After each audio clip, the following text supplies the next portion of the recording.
to home. This is their hometown. They would love to put a win down here. And have we got action for you tonight? Awesome Kong and Steve Dane. Bigfoot with a brand new driver on the scene tonight, and a new truck with an old name. Hick came up off the cars, and if the cars were sitting flat down on the ground, they wouldn't bounce as bad. But they're kind of mushy because of the tires being on them. So tough luck for Dennis Anderson. We'll see him on future Power Track shows. Here comes the hometown hero, the defending national champion, Rod Litzow, and USA 1 taking on a new kid on the circuit, Mark Wheeler, the Pteroduster out of Nebraska. Army, interesting matchup. This Plymouth is running only a 360 small block Chrysler motor up against Rod's powerful Chevrolet 572. Well, it's unique, Richard, in the fact it's a Plymouth truck, but the Chevrolet truck having no problems. That's why he won the national championship. Smooth driving for Litzow.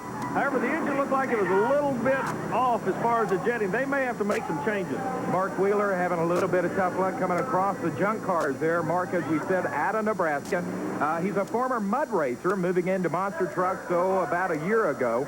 And we hope to see plenty more of Mark on the circuit. But your winner, the hometown hero, Rod Litzow. Army's got him trackside now to talk about that run. Right now, Richard, the young man is under a lot of pressure by virtue of being the hometown. How did the run feel you out there? I know you really want to take a win here. How did it feel to you coming off that right lane? Well, I'm just feeling the lanes out right now. We had a few carburetor problems earlier. We're trying to adjust the carbs. But I might try that lane out in my next heat just to get the feel, but it's going to be a fast run. It's going to be hard. Well, first, it's going to have to get by me, but I think with Gravedigger, his new motor he's running is going to be a tough one when he gets that all tuned up. We got Austin Kong and Foot. It's going to be, it's going to be a good year. There's going to be some fast running this year. Well, the ones in 89, I would say, would be Rod, number one, with the USA 1. He's going to be the number one guy that you have to beat. He was the number one point series champion for last year, so he'll be a tough one. Also, you have Awesome Kong, and he's going to be a tough one. I think it's going to give us a good run this year. Well, for one, it's going to be me. Everybody else has got to get around me. It's going to who's going to get second is going to be the question. And right on down the line, but I feel like we've got a lot of tough trucks, new trucks out there, but everybody's getting faster, improving their trucks. And like I say, they've got to get around me first, and I'm going to give them a heck of a fight. Well, back to the quarterfinal action now. It is Chevrolet against Chevrolet. USA 1, Rod Litzow against Nightlife and Dave White-Thorne. Nightlife, almost a false start, had to back out and throttle. That's all it took for USA 1 to jump out there and take another win, Richard. And here he is, Rod Litzow, your defending Renegade TNT National Champion, moves to the semifinals to take on the Master of Disaster, Dave White-Thorne. Nightlife goes home. I can't get over how wild the trucks are running on that track tonight. Yeah, the ramps ain't pounding down like we thought they might have been pounding down, but I think it's going to get hammered. It's going to get a little faster. The truck's feeling a little better now. We finally got her dialed in the way we want it. Well, Army, it is time for showtime. Semifinals. USA 1, your defending Renegades national champion on the TNT Motorsports circuit, taking on Doug Spanier, the Master of Disaster. It's Chevrolet against Chevrolet. Both of them brand new Chevrolets. Master of Disaster, new truck on the turf, beautiful graphics on the side, and of course the red, white, and blue USA 1 True Value Hardware #1 truck in the country. He'll be working that white truck to perfection, Richard. Now, the Master of Disaster is the only truck that uses coil springs. Is that an advantage? Richard, I would say it's a disadvantage. The problem these trucks are having with the cars are jumping over, they're bouncing awfully weird. We've been talking about that all night long. Speaking of another problem pops up, you notice the bottom of USA 1, the engine is awfully fat. Richard, I think they're running too much fuel through that Chevrolet engine. It's not going to clean itself out. You notice the black smoke coming out. Litzow may not be aware of it. He sets on the line. He's in trouble, Richard. And here he comes, the winner moves to the championship round. He's got to get it on the end. He does it. What a run in St. Paul, Minnesota. Rod Litzow scared us all. We thought he might break down at the start of this race. He comes back strong. He knocks off the Master of Disaster. He moves to the championship round. Army's got the winner trackside. Rod, this is it. Hometown boy, national champion. Do you feel any pressure? You're going for the championship on this one. Yeah, I want to do it for all the fans out here. I hope I can pull it off for them. I'll tell you, they talk about vibrations. This building is pumped up. When you go to that starting line, if you could win it, it would make a dream come true for a lot of your home state people. Good luck to you in that final. Thank you. I'm going to do my best. Who faces you, I think most fans wanted? The Ford and Bigfoot with Andy Brass taking on the National Renegades champion, Rod Litzow, the Chevrolet, the hometown boy, and USA 1. It doesn't get any better than this, Richard. The old classic Chevrolet versus Ford. Well, the best Chevrolet's going against the best Ford to see who the best monster truck is going to be tonight. Litzow would love to put a win under his belt. He's under pressure. Meanwhile, Brass sits patiently in that left lane of the Ford. He could really mess up his kid's homecoming. Let's see what's going to happen. They're off and going. It's a good clean start. The Chevrolet jumped out, but no. The Ford caught him on the other end. Rod Litzow got a little bit swirly after coming over the first set of jump cars that may have cost him the championship. The winner in his debut as a Bigfoot driver is Andy Brass. He is the defending national champion. Defending national champion and hometown boy, in this case, a tough break. The USA 1 Chevrolet, carrying the red, white, and blue, made a real good qualifying shot in the first half. But I want you to notice the left front wheel. You notice it turns sideways. A tough break, what they call the steering knuckle, broke on the left front. He will not be in competition this evening, Richard. Still looking for that basic first win in '89. And you know, we've already had one show of 1989. It was in St. Paul. 11 of the finest monster trucks in the world, side-by-side racing. What are you looking for tonight in the action? I'm looking for a hometown boy to kind of redeem himself. He won a national championship. We're talking about Rod Litzow, the USA 1 Ever Jasmer truck. He won that championship, but he lost the handle on the combination it took to win. We're going to be watching him real close. And, Richard, this kid's under a whole lot of pressure. Everybody knows he can win. He's capable of it. He just hasn't put the right combination together. Speaking of Ever Jasmer, there's the man behind the truck. We're going to be watching him all evening long. All right, Army, let's take a look at the pairings, how they're going to race. USA 1 was our top qualifier at 6.19 seconds. He'll get a bye run. Then it's Dave Lysork and Nightlife taking on Bill Jones and Rebels Revenge. Following that, we'll have Doug Spanier and Master of Disaster right here from Minnesota taking on the Flying Texan, Steve Dane and Awesome Kong. Then it's Mike Gresh and Barely Tame against Mark Wheeler and the Terra Duster. Al Spencer and Gentle Ben out of Indianapolis goes to the line against Jeff Zimmerman and the Madman. And then we've got Steve Combs and Night Stalker taking on Andy Brass and Bigfoot, one of our previous winners here in Minnesota. Well, a hometown boy would love to take a win out. The gentleman that designed the truck right there, Ever Jasmer. He is the man that designed this suspension. The truck has really worked great. At the end of the year, it dominated the sport. However, they lost the handle. They're trying to pull it back in now. You can see from the earlier qualifying shot, the potential is with the truck. Notice how it actually attacks the track. Comes out. Watch him when he nails the final jump of cars. There's your quick qualifying shot, Richard. Well, going up high in that doesn't really affect Rod Litzow. He is a former motorcycle hill climber, and he used to be on the gymnastics team back in high school, so he's used to getting up and bouncing around a lot. Nothing new to him as we get ready. I need a new set of tires for my car. I don't know if those would fit, though. Okay, let's move along. It is the USA 1 Chevrolet Rod Litzow taking on Terra Duster and Mark Wheeler. It's a 79 Plymouth against an 88 Chevrolet, and we're about ready to rock the halls of St. Paul. Plymouth will be working the right side, Chevrolet on the left side. Remember, a lot of pressure on this Chevrolet. Oh, what a lead. Look at that, Richard. Comes out. Oh, a little bit of a pop. You notice a little bit of a flame comes out of it, but the Chevrolet's going to advance. Roddy Litzow gets another win with USA 1. He'll move along. Meanwhile, Mark Wheeler, Terra Duster, a nice run, but not good enough this afternoon in St. Paul. He'll load it up and head back to Nebraska. We're going to load it up and head to the USA 1 racing shop where Army was earlier today. Well, ever 1988 was the first year a national champion was ever crowned in monster truck racing. Everybody around the country know that you and Chevrolet and that USA 1 took that championship. However, you're explaining to us that that was basically a research and development truck. You learned a lot of things from that truck that you're going to be incorporating in a new truck. Could you explain a little bit about that to us? Well, you're right. The 1988 truck was totally new. There was so many things new in it. Traditionally, over the years, you change one thing at a time. That was the first time I ever took and built a brand new truck, everything new in it. I'm very happy with the way it worked, needless to say. We just took the basic chassis and suspension design. We're going to put the same basic chassis into this truck. We're just going to take some more of the sprung weight out of it and hopefully make it go faster and make the suspension work a little less.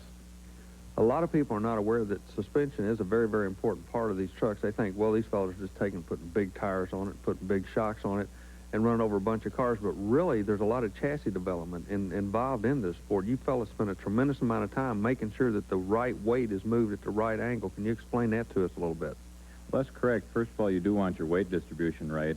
Some of the people have gone to rear engines. We've stayed with the front engine. We feel that we want the weight forward. But the biggest thing is to get the suspension to work. And that means, in the old days, we had, like you said, very heavy, all steel, welded together trucks and heavy springs that didn't move and no suspension. We've got like 10 inches of travel in these things. We're looking at possibly a little more travel in the new one. The whole idea is when those trucks are flying through the air and landing, if you come down and land and bounce, you're not going to be making tracks towards the other, towards the other end of the track. Your suspension has got to work so that your tires are in contact with the ground all the time, so that you're going straight ahead instead of bouncing around.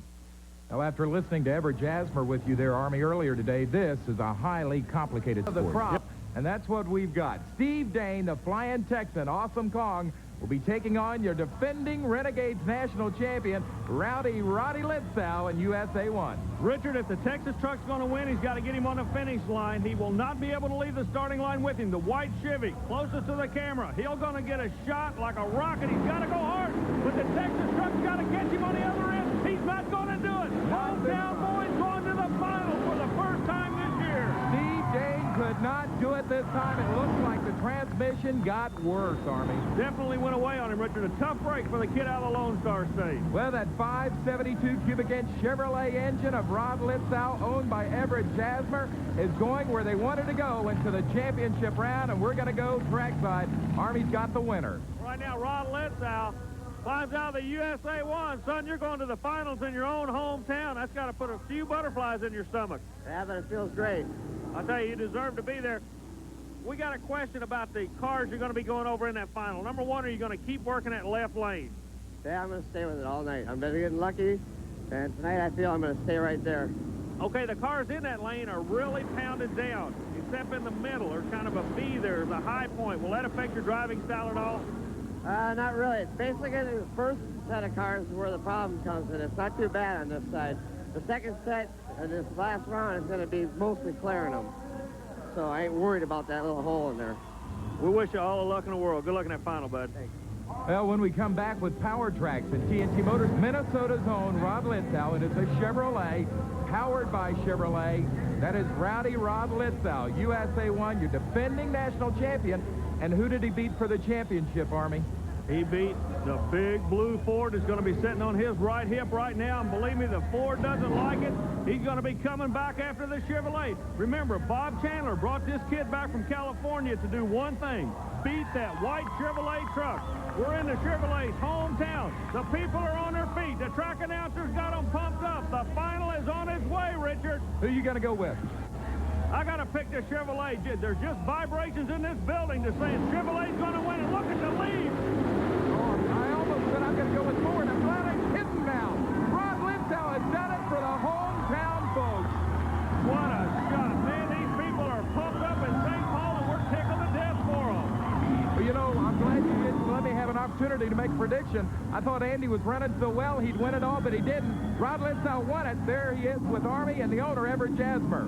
Well, Richard, kind of a dream final here for a couple of hometown boys, or in your case, I got to say home state boy. First of all, I want to congratulate you. A super job of driving. I know it's been a pressure weekend, but I don't believe it gets any better than this. Yeah, thank you, Army. And it has been a little bit nervous. I'm glad it's over, and I'm glad where I'm at. Well, Everett, congratulations to you. You built a super truck. You won a championship last year. I know you've been under pressure for a win in your hometown. Congratulations on a super job. Well done. Thank you very much, Army. We're off to a good start in 1989. Well, you know, earlier we were talking to the fellas about the top trucks in '89. This is the third event. Everybody picked USA 1. They have a win. You all now. Bigfoot, they've got a win, an awesome Kong. So it looks like '89 is going to be a great year on this Renegade Tour. It's going to be an extremely competitive year. Nothing like last year. Well, best of luck. We'll see you fellas on tour. Thank you very much. All right, thanks, Army. So Bending will overflow. We'll check later on and find out, Richard. All right, that is going to bring out the defending Renegades TNT Monster Truck National Champion, Rod Litzow. We have nicknamed him Rowdy Rod Litzow out of Spring Lake Park, Minnesota, USA 1. Now, Army, he was scheduled to face Mad Dog. That, of course, is John Breen, but we just got word that Mad Dog broke a timing chain in qualifying, and he's not going to be able to race, so USA 1 is going to have a nice, easy bye run here. Keep an eye on this run. I'll tell you why. Remember, we had one bye run earlier. It was your quick qualifier, Awesome Kong. It was an easy run, your bye run. USA 1, he doesn't have to really lean on the equipment either. He's not. He's getting after it a little bit, but not a tough run. He did not hurt any equipment. That will help him when he goes to the next round of elimination. You ought to know, Rod Litzow by now, even a bye run for him, he tries to go full force if he can. Well, the Chevrolet people love him. He's your national champion. He's the one everybody's shooting for. And, of course, he's sponsored by True Value Hardware that is owned by Everett Jasper. Rain and Wild Hair, the Chevrolet from Missouri, but looky here who he's taking on. Your defending Renegades TNT National Champion, Rowdy Rod Litzow and USA 1. Richard, you know, we look at that truck. That truck looks like a national champion. A beautiful Glasgow paint job, the pearlescent look. It is one good-looking rascal. However, Breen will not be intimidated. He's going to make the USA 1 work for it. Nobody's going to give anybody anything at this point in time in a competition. Well, Breen is back because he was the fastest loser in round number 1, but he's going to have to do some to take a win here against you, and he's not going to. No, not going to do it. Litzow, the motor's right on. Rod Litzow with another win, and the USA 1 finally got that machine cooking up in his hometown of St. Paul, Minnesota. He gets another win here in Tallahassee, and we're going to find out if it was a good run for the USA 1 truck. Rod Litzow with USA 1, you kind of, like we said earlier, you're picking up where you left off, but I got a question. A lot of people are wondering, this is a short track. I know winning's important, the start's important, but something nobody's covered tonight. What about stopping these vehicles on this short indoor course? Well, that's the hardest thing. We're set up, you know, really good that we can stop these, but that's the problem you run into in a short course like this. You got to be able to at least have the truck under control so you can stop it, and you know what your truck will do.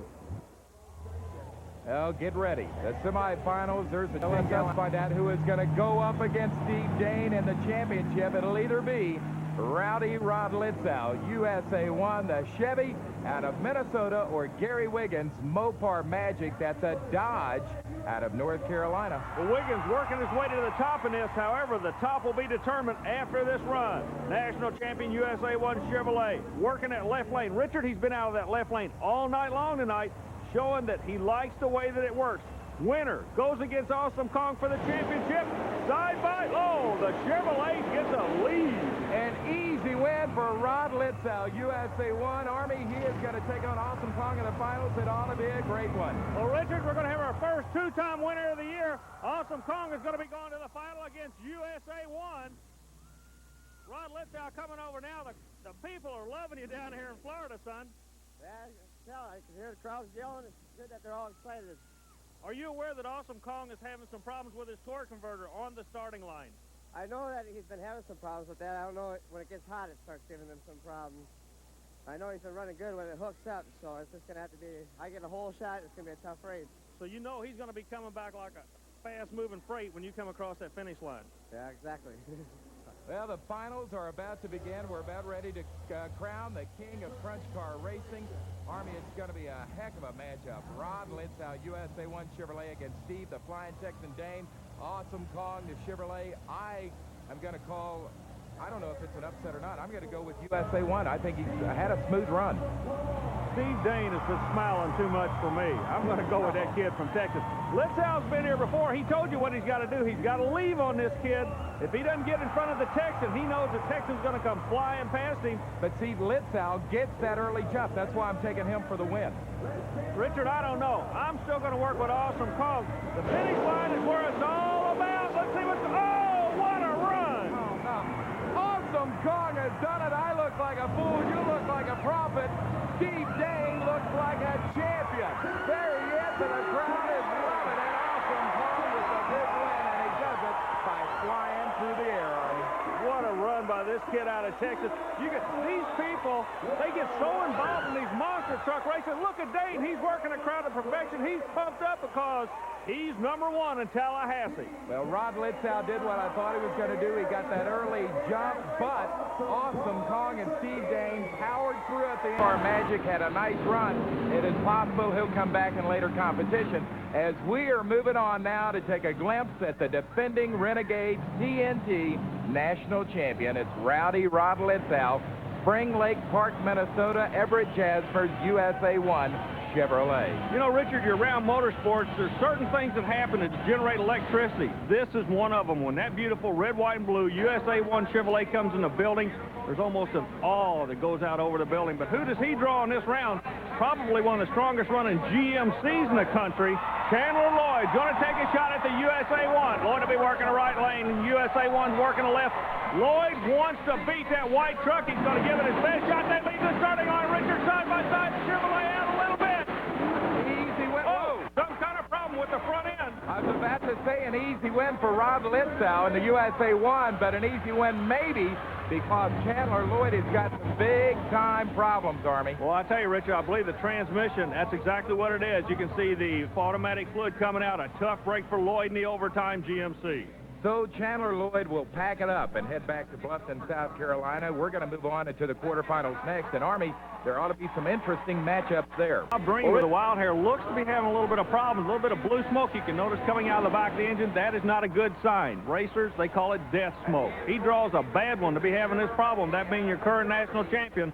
Chevrolet's a pair. You picked the winner, but it's looking awfully good for USA 1, Richard. Army Wildhair runs a 454 Chevrolet engine. The USA 1 has a 572. Does that much difference make for a difference in the race, you think? Well, the cubic inches is important, but not important. Bream's engine's located to the rear, Litzow's to the front, Litzow's supercharged, Bream's not, but Litzow goes to the next round. Rod Litzow flies up and over to the win here in this quarterfinal round of action on this very small track. He got a lot of air beneath him and the truck for the win, and he's going to move on to the semifinals.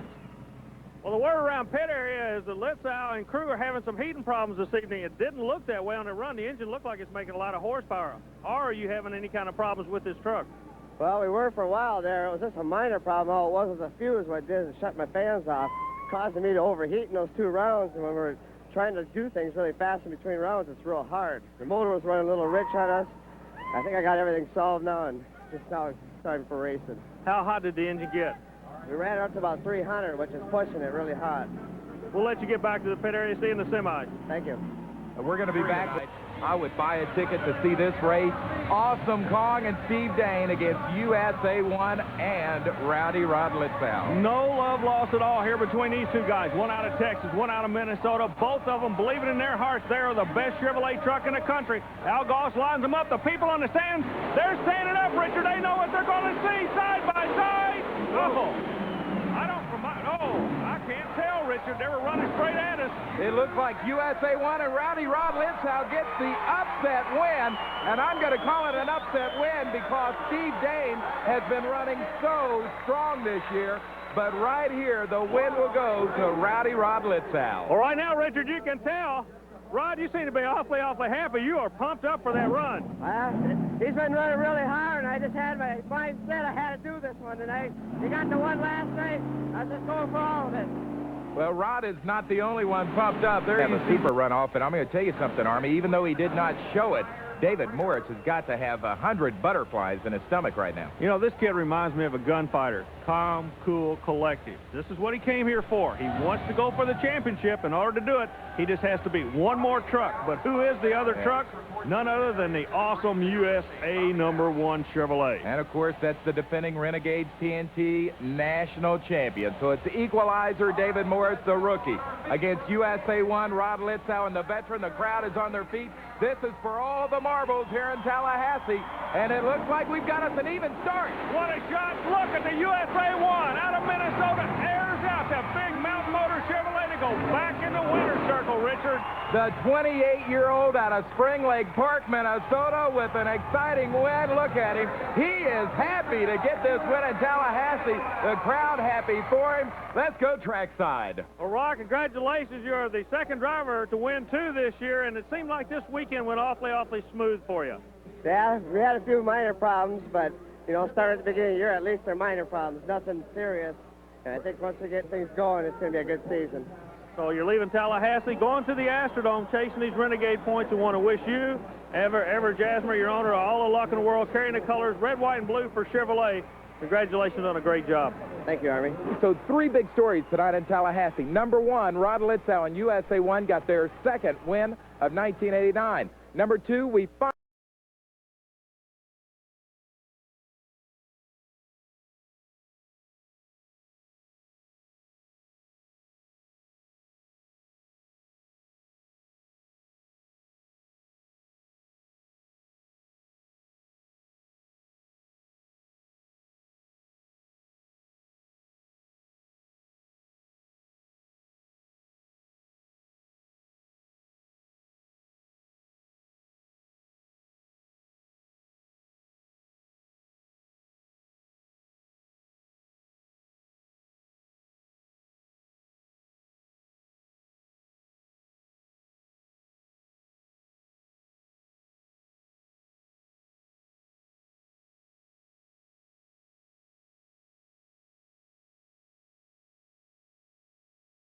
Tour not able to hold it together, Scott. This was obviously one of the more entertaining matchups here. Rod Litzow and USA 1 going up against the Jersey Outlaw, Army. The Jersey Outlaw being driven by a rookie driver who's doing a great job. Keep the name Mike Wine in mind. He's going to make a name for himself in the sport. Just like the old days of the gunfighter, the new kid comes out on the right of the screen going against the veteran, the national champion, USA 1.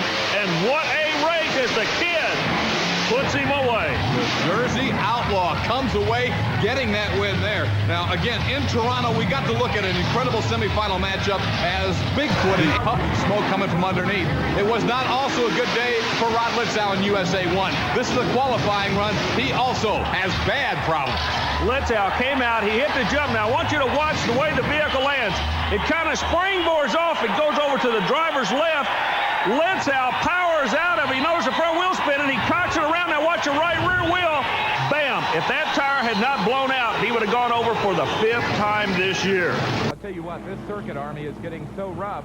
Anytime a guy goes out there, he has got his work cut out for him. As here comes the defending national champion, Rod Litzow, USA 1 Chevrolet, up against Kevin Dampney out of Odessa, Florida, the Chi-Town Hustler. Looky here, we've got us a Dodge. Richard, I tell you what, anybody that grew up in the 60s and follows motorsports, the name Chi-Town Hustler strikes fear in your heart. We're glad to have him on the tour, but tonight, the USA 1 puts him on the trailer early. Yes, sirree. The Dodge falls to the Chevrolet. Chi-Town Hustler is going to motor back to the pits. Rod Litzow, the defending Renegades champion, takes another win. Rod, real quick, it's going to be a quick interview because we just saw you broke a front drive shaft in the vehicle. You got to fix that before you get back in the action. Yeah, we're going to have to get back in the pit area and put it back together. We got the parts out there, so we'll have time to do it. How did the truck feel on that run? It felt okay, but probably when I landed, you know, under power like that, she just locked up and took the front out. We'll let you and Bill get back in the pits. Good luck. Thank you. Chevrolet, that, of course, is owned by a very good friend of ours, Everett Jasmer, out of Spring Lake Park, Minnesota, and he's taken on a new great truck. This is Clydesdale, a 1989 Chevrolet driven by Bennett Clark, Bennett out of Powder Springs, Georgia. Clark is one of the strongest running independents on the circuit. He finances his whole operation out of his pocket with the help of a local four-wheel drive center. On the other side of the track is a very well-run, high-tech operation of Everett Jasmer's put together, teaming up with True Value Hardware, Gladwood Paint Chevrolet to put that Chevrolet in the #1 spot. Clark, again, he will not be intimidated. He says, you're #1. That's right now. Let's see what's going to happen. Here they go. Oh, Richard Leak, look at that lead. He got him a whole shot, and it carried on down the track. Rod Litzow is going to move to the semifinals. Bennett Clark is going to say adios to the people in Mississippi for the night. We're going to move trackside. This Biloxi Monster Truck Show is turning into a war. We told everybody that's what it's going to be, and you guys keep working your way back to the top. Is everything going okay for you? Yeah, it was good out there. We had the parts we needed, put it back together right away. We're back in the race and ready to run. Is everything okay on the truck now? You didn't break anything in that round? Nope, looks good right now. Okay, we'll let you get back. See you in the next round. Thank you. Now we're on Power Tracks as we are about to find out who is going to face the Gravedigger in the finals. It'll either be the yellow Chevy, Carolina Crusher and Gary Porter, or the white National Champion Chevy, Rod Litzow, USA 1. I think I read her lips, Army, and she said, go Chevy. Go Chevy. It's going to be an all-Chevy final. We're down to 3. One Chevrolet's going in the final. It's a 1950. Now we've got 289s going after each other. Who's it going to be? Litzow comes back to go in the final. Rod Litzow, the winner in USA 1, but get this time, Army. Litzow won at 5.13 seconds to 5.16 seconds for Gary Porter. What a close race. Well, Richard, as we travel around the country, that's what you expect when you go to a TNT Motorsports event. And now we are ready to crown the king of monster truck racing in Biloxi. It'll either be the Gravedigger, Dennis Anderson, the most powerful monster truck in the world, or the defending Renegades TNT National Champion, Rod Litzow. Well, everybody keeps talking about the Gravedigger and his power. Granted, he has it. But believe me, Litzow and Ever Jasmer, they're not hurting for horsepower. They know what they have to do to take a win. The pressure, I believe, is going to be on the Gravedigger. First time this year he's been in a final. We're watching for a green light. Back to you for the call, Richard Lee. I'm going to call a win by the Gravedigger. He has been wanting this for a long time as we are staged, set, ready to rock and roll. That is Al Goss, the starter. He has given them the signal. Get ready. Here we go. The green light is out. Oh, no. Problems on the start line. USA 1 will advance for the win. And the Gremlins caught up with the Gravedigger in Mississippi. A tough break for Anderson, Richard. Dennis Anderson, the lights came out, and he sat there. The engine died. I don't know what the problem is, but Rod Litzow has won this championship. You have any idea what happened to Anderson on that starting line? I think, you know, in the last run like this, we pushed it all the way. He might have came off the hole hard and blew his tranny on that, what I heard. He might have blew the tranny out of the hole, and I seen him out of the corner of my eye. He just didn't go, so I knew I had an easy win. How's it feel to be back in the winner's circle? I love it. You know, you guys, when you won that championship, you went through kind of a dry spell. You had some problems with you flipping the truck, but everybody stayed together, and you're going back on top. Yeah, that's what we're trying. It's all teamwork in there. Everybody works together, and everything works. So we had kind of a good news, bad news night in Biloxi, Mississippi for Dennis Anderson. Good news, he makes it to the finals. Bad news, he breaks down again. Congratulations to our winner, Rod Litzow in USA 1. For Army Armstrong, Mississippi, the defending Renegades TNT National Champion, Rowdy Rod Litzow out of Spring Lake Park, Minnesota. USA 1 Chevrolet facing Bennett Clark, Powder Springs, Georgia. The Clydesdale Bennett with his black cowboy hat on. That's because he's a former professional rodeo bull rider. Right now, he's got the bull by the horns in the form of the USA 1, red, white, and blue, True Value Hardware Chevrolet. Rod Litzow, I believe one of the premier drivers in the sport, working a left lane to perfection, comes over the jump, a lot of air, smooth as smooth can be, and just bounces right off the end with that 13,000-pound monster truck. Awesome power for Rod Litzow, USA 1. He wins it, moves into the semifinals, and when we come back, it'll be Gary Porter and Carolina Crusher. Well, Richard, already the people in Biloxi are going to get a treat. Gravedigger goes to the final for the first time this year. Who's he going to be going against? It's going to be a Chevrolet. It'll be an all-Chevrolet final. The question is, which Chevrolet? Porter comes out of the Carolinas with a brand new 89 Chevrolet going against the current national champion Litzow and Ever Jasmer Chevrolet. This is going to be a toss-up. I would not want to have to call this one. Now getting lined up. The winner now, remember, will take on Gravedigger for the championship. Here we go. Oh, left lane, hole shot by the USA 1. And once again, you notice when he bounces over the finish line, it just seems to settle with him. That's some good driving. An easy win for Rod Litzow, USA 1, the Chevrolet. That makes for an interesting championship. It'll be USA 1 and Rod Litzow against Gravedigger and Dennis Anderson. Before we get... All right, the showdown is set for the championship here. It is going to be USA 1. Rod Litzow, 28-year-old defending national champion from Spring Lake Park, Minnesota, against that gentleman right there. Gravedigger, Dennis Anderson, also 28. He's out of Chesapeake, Virginia. That Gravedigger stands 10 foot 5 inches tall. It weighs 13,000 pounds. It's got 1,800 horsepower. And it's going to the finals for the first time this year. He's been working long and hard to get to this point. Says to his right, going to be a man that's been there many times. But believe me, Dennis Anderson will not be intimidated, and USA 1 knows it. Look at the attack he comes out on. What a run! Anderson takes his first win, Richard. Dennis Anderson has done it. His first win of 1980. look at a replay. He did it with sheer horsepower. What he does, he attacks the first ramp, comes over, gets the front wheels up, and actually noses over the finish line. We told you, he's got to drive 180 degrees from everybody else, and it works. Our congratulations to Dennis Anderson and Gravedigger. They have won the championship in Biloxi, Mississippi. And when we come back with more... And John Moore, he says, watch for me in 89. I am for real. It was not a fluke. He's going to be going after him. Speaking of going after him, everybody's going to be going after Litzow with the awesome national championship True Value Hardware USA 1. He picked up this semifinal win over Starvin Marvin Smith and Stomper out of Arnold, Missouri. So USA 1 was in the opening final. National champion Rod Litzow against Gary Porter, two of the most likable guys on the circuit, two of the best machines on the circuit, and they're in the Big Apple ready to go for the gold. USA 1 and Carolina Crusher. Neither one of them had a win in 89 at this point. Who was going to go out of here? Look how close it was. It became a photograph finish for us. Both drivers taking it to the limits. You notice how close they're running to the walls at the end of the indoor tracks. It was a war. USA 1 wound up taking a win by less than 0.04 of a second. So Rod Litzow opens our invasion of New York with a victory.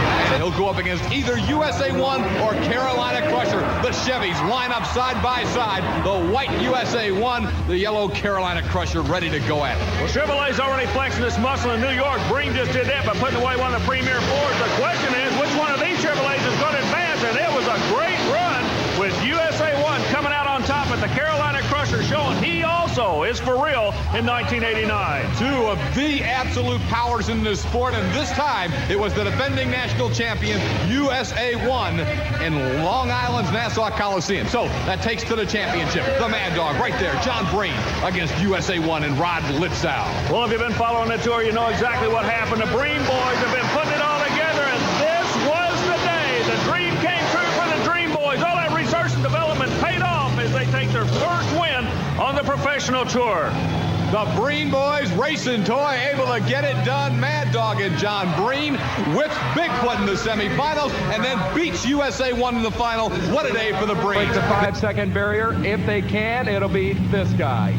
Rowdy Rod Litzow, USA 1 Chevrolet. You know it by now. He is the defending TNT national champion. 4:85, the quick time. It's set by a Chevrolet. Right now, another Chevrolet. A little bit of a bobble on the starting line. That could cost him, but Litzow really attacks the second group of cars.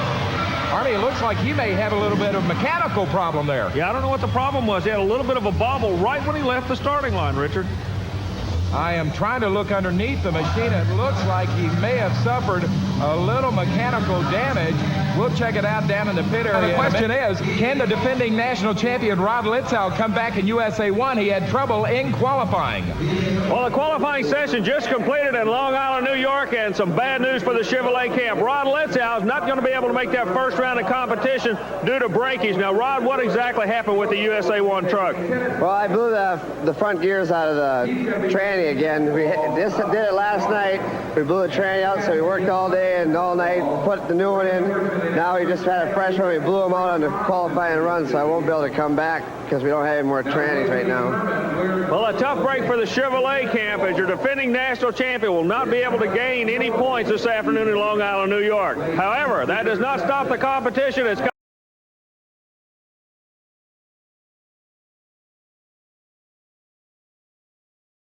that shows heads-up driving by Smith. Straightened her out and stayed out of big trouble. In one of the first matchups, it was USA 1 in Nightlife. A scary moment, Army, for USA 1 and Rod Litzow. The telltale is the front wheels of the truck. Litzow plants the nose of the Chevrolet into the wall. What happened was an axle broke on the truck. The rear wheels, we're going to have a replay coming up. You'll be able to see the rear wheels on the truck are actually trying to chirp and to stop the truck, but the front wheels are freewheeling, and that pulled him right into the wall. You know, USA 1 Rod Litzow, obviously, as you can see, he took the bricks out of the wall, really smacked it hard, and there's what you're talking about, Army. Okay, now keep an eye on the front wheels. That'll tell you the story. A little bit out of shape. He hooked it over. He has to power right now to pull it down. Now, watch the front wheels. They keep turning. The rear wheels are actually having a tendency to want to turn back. Meanwhile, wall. And he hit it hard, too. But they got the truck back, and they were able to move into the semifinals. USA won against Carolina Crusher and Gary Porter. But, you know, till you talk about lightning striking twice, Army, it was almost unbelievable what would happen on the second run. He gets out okay in the first one, waves to the crowd. Everybody's excited. But as he lines up to go against Carolina Crusher, he's in the same lane, and virtually the same thing's going to happen to him, only this time the impact will be more. Watch USA 1. Again, he's on the right-hand side of your screen, the farthest away from you right now. And Army, I know everybody really got shook up here because he hit it hard. Well, what he hit hard was an 18-inch square concrete beam. It went into the driver's compartment. Very, very fortunate here. The roll cage kept the driver safe at this particular time. They did have some problem because it was actually wedged into the wall. We were just about 3 feet from it, and it was such a helpless feeling. We're going to show a replay a little bit later, but all the crews came over. The safety crews were there. The EMTs were right on the spot. You see some of the other drivers helping him out. But, Scott, as many years as I've been doing this, I was scared here. You'll notice on the replay, again, watch the front wheels. That'll be an indication of no front brakes. They're turning. The rear wheels are locked up. Now, keep an eye on the top of the truck. He goes into the beam. He doesn't even hit the wall. The truck is wedged under that beam. So here we are, first points race of the season, and our defending national champion is out of it. USA won this race, but it doesn't take a genius to figure out this truck wasn't coming back on this night in Chicago. But there was the biggest cheer. Rod Litzow getting out of the truck as the crowd roared in Chicago. They took him for observation, looked him over. Rod was okay, but obviously one of the scarier moments he's ever had riding that USA 1. Well, that sent us into the